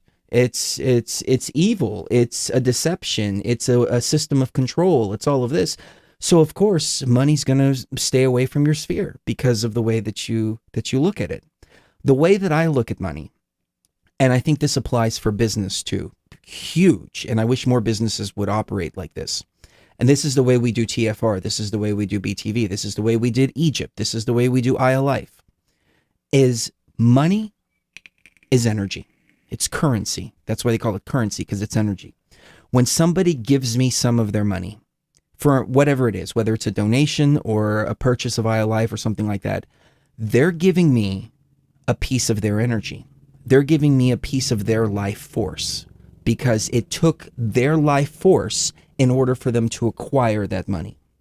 So I want to make sure that the energy exchange that I give to them is an equal energy exchange and that I'm giving them a piece of my energy for a piece of their energy. And when you start to see money as an energy thing instead of the root of all evil or a piece of paper or something you need. Something, it's an energy thing. Yeah. Then you start to attract that energy to you. But you attract that energy to you through the intentions and the selfless intentions. We raised almost $5,000. We were shooting for 10, but we raised about $5,000. And then we had somebody, I guess I should say it, the owner of My Patriot Supply. He chipped in several $1,000s when we went to Egypt. And he said, I don't want any promotion. I don't want any of this. I just want to see you guys succeed. I want to support you in what you're doing. It's not about me promoting My Patriot Supply. It's about you guys succeeding in what you're planning to do. And so it was all that energy. So when we went to Egypt, we were that much more determined to open the doors. We were that much more sure that the doors would open. We were that much more sure that we were going to be successful. because we weren't just going for just us. We weren't just going for our egos. Now we have all of the energy that people had chipped in to make it happen on the line now. Yep. So it fell on us to make sure that we don't waste the energy that other people have been giving us.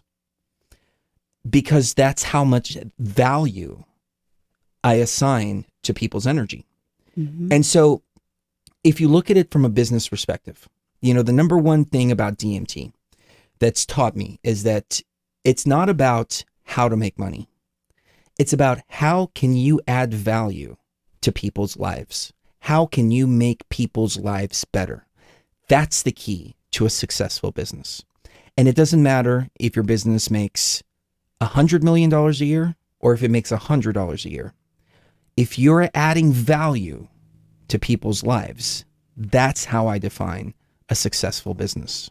And that's why Life is successful. That's why Beyond the Veil is successful. That's why TFR is successful, because we add value to people's lives and we give an equal, if not more, energy exchanged. You have to think of things in terms of energy exchange. That is so true. Marilyn, A Strange Beans pointed out, when you're living on the high side of vibration, then you will encompass all the characteristics that are of the more positive of those of each varying signs and planets, talking about astrology. And I agree completely. When you're using astrology to your benefit, then you take on the embodiments of all of these different planets and signs for yourself, so that you can navigate this matrix a lot easier. Marilyn Moore said, I believe it's natural law to pray for the greater good of people with a positive intention and open heart. Boom, wishes granted. Is that the power of raw consciousness, or is that a program? I forgot to answer that question earlier. Can I answer it? Yes, please. Okay. Do. Praying for the overall good or putting intention out there is good. However, what is the overall good? Sometimes people need to fall, and it took me a long time to learn this lesson. And I've fucked myself more times than not by not listening to this. As a matter of fact, I fucked myself big time recently and lost a whole shit ton of money. I guess I can tell you the story, but sometimes the greater good, especially on an individual level, is to allow a person to fall so they can pick themselves back up. See, I did this with my brother several years ago. His electricity was out, and he called me and asked me if I can pay his electricity bill, and it was only like $100-something bucks. And I had way more money. Money was not an issue. But I told him no, and it killed me on the inside to tell him no. But it provoked him to start saving money to make sure that that doesn't happen again. So it elevated him. But it didn't stick. I loaned him a large sum of money, the largest that I've ever loaned anybody ever. It was a good portion of our savings.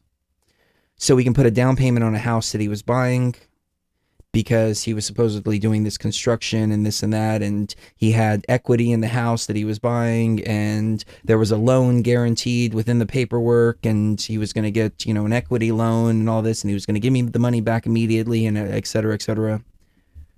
And I thought, you know what? He's showing the responsibility. He's showing, that he's getting to next level. I'm proud of him. I'm really happy to see, him succeed. I want to help him to elevate him up. And I should have walked away. And Cherie did a tarot reading, and she said, he's going to do something really stupid with it. And sure enough, he didn't give me back a dime. Yeah. And I've been pissed about it. But what can I do? I mean, I haven't really been pissed. I've just been irritated. But the lesson there, was the best thing for him was to not get that house. The best thing for him was to realize that he shouldn't go after something if he's not prepared to go through it all the way. But I interfered with that lesson, and as a result of me interfering with the lesson, because I wanted to be the good big brother, I wanted to be there for him and all that, he wound up completely screwing me over. And the house is probably under foreclosure. I have no idea. And but he didn't do it on purpose. It wouldn't surprise me. And he didn't do it on purpose, but it's one of those situations where helping someone is actually hurting them. You know, give a man a fish, he'll eat for a day. Teach a man 2 fish, and he'll eat for a lifetime. You know, it's kind of like that same concept. I'm pissed because we're driving around with a car that's shaking. Yeah. Because it's got transmission problem. Yeah. It needs a new transmission. We need to go buy a new car. We need a new car. And the money that I gave him would have bought us a nice freaking used car. Yeah, it would. And I'm so pissed because I sacrificed our stuff to try to lift him up, and this is what happened. And it didn't lift him up.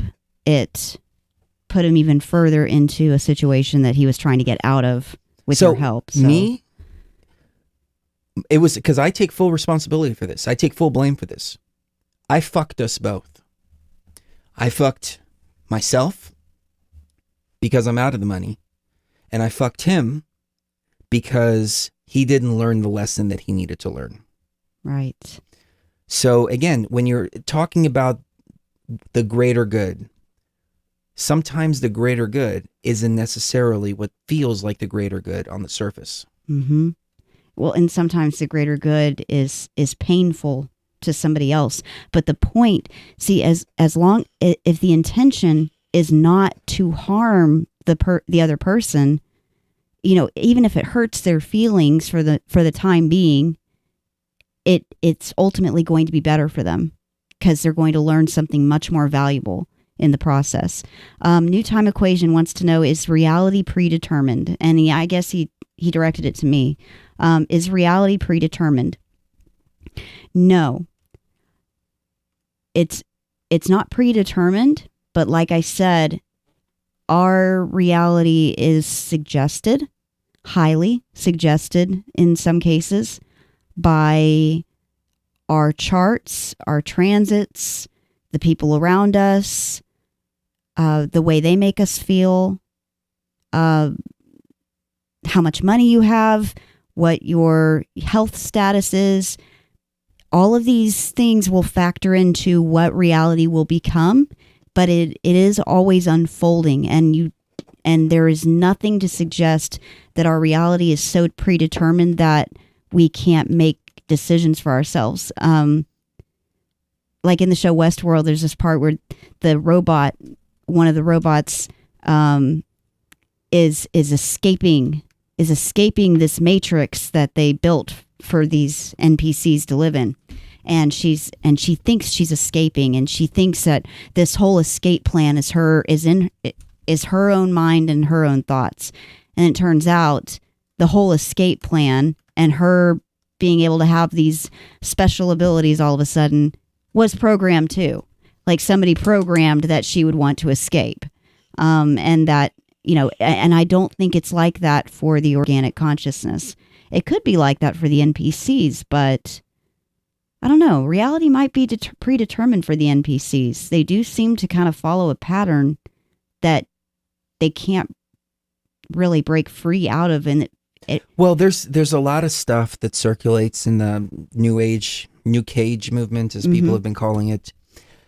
Connection to source, things like that. And I mean, I can see this for what it is, but when I say it, a lot of people attack me for it because they don't like it. Because, they're still a few steps behind. And, I was there too, so I totally understand. But a lot of the stuff, like what you were talking about, is for NPCs. Mm-hmm. Religions are for NPCs. Saviors are for NPCs. Mm-hmm. Ascension is for NPCs.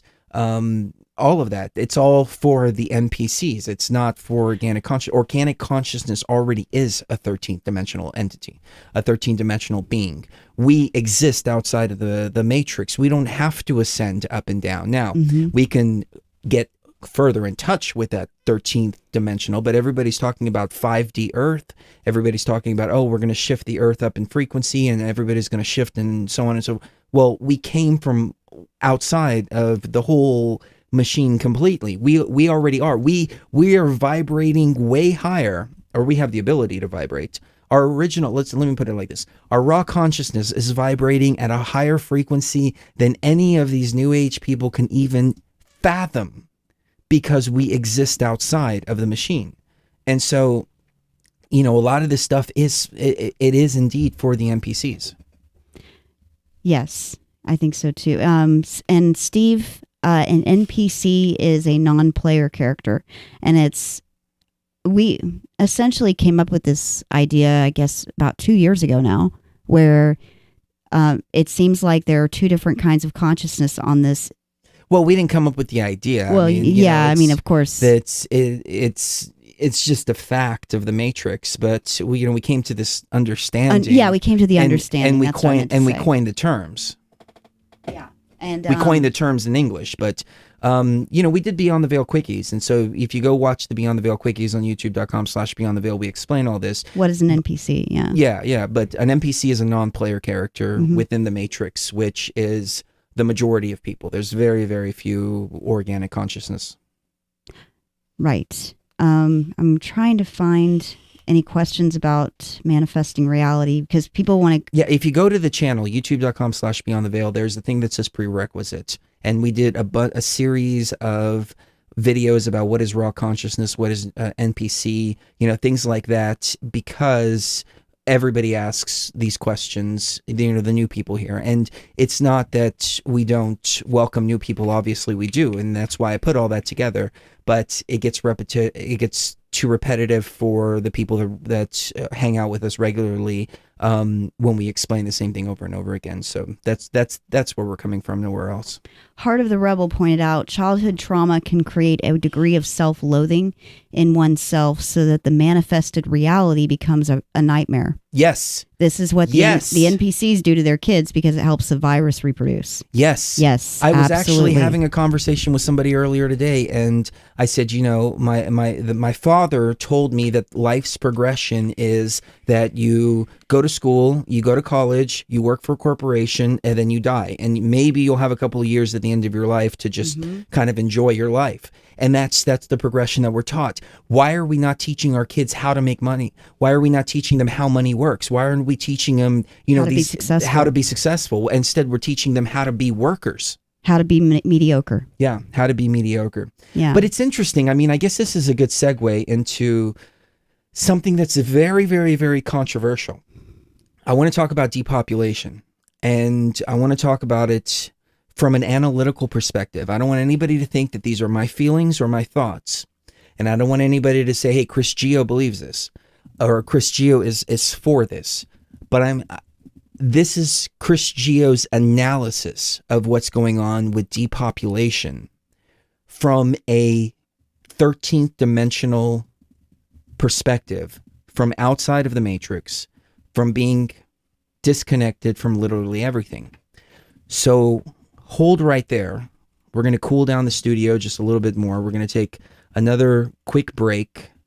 And when we get back, it's something that Cherie and I have talked about many times amongst ourselves, but vocalizing it is probably going to create a whole lot of hate towards me, because the truth is difficult sometimes.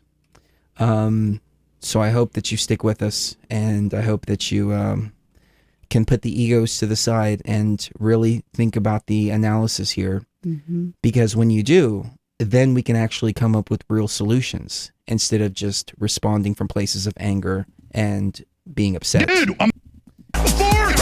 America first! America first! Get that! Get it! Dude, America first! America first! Get that through your head! Dude, America first! America first! You heard that before? What? America first! America first! What the hell, man? Dude, America first! America first! To all of you, let me explain one damn thing. America, America, America. Dude, you understand? America, America, America. My point is America's first. America, America, America.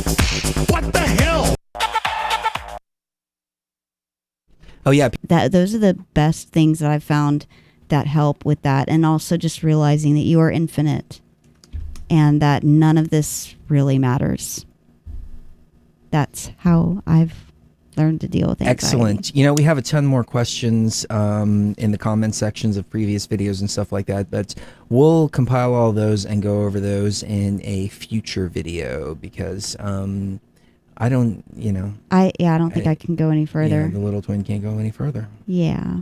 My body is begging for me to lay down. I'm very proud of you. Oh, thank and you. I'm very happy that you joined us for the duration. And thank each and every one of you for joining us for the duration too, because I see some people that were there at the very beginning during the pre-roll, and they're still here now. Still here and with us. You guys and gals are the freaking soldiers, man. Y'all are the hardcore team. You are. And Croby, if you're going to be in Eastern Washington, we definitely want to say hello, at least have a cup of coffee, or maybe we can even have a cup of tea. It's up to you. Hit us up and let us know. Ladies and gentlemen, kiss the one you love right now. You never know when the last time is going to be. Thank you again for joining us. And remember, the views and opinions expressed on this broadcast do not necessarily reflect the views and opinions of Cherie GOTFR or Beyond the Veil, and rely solely on the amount of cannabis I have consumed during the day. There you go. So we love you guys, and we will see you even further beyond the veil.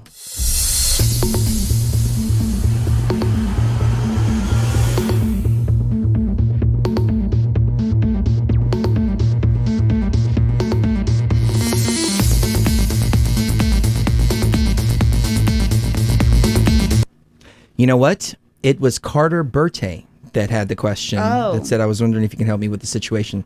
So Carter, if you're still here, please make yourself known in the chat. And if not, we will get to your question again later. I sincerely apologize for missing that.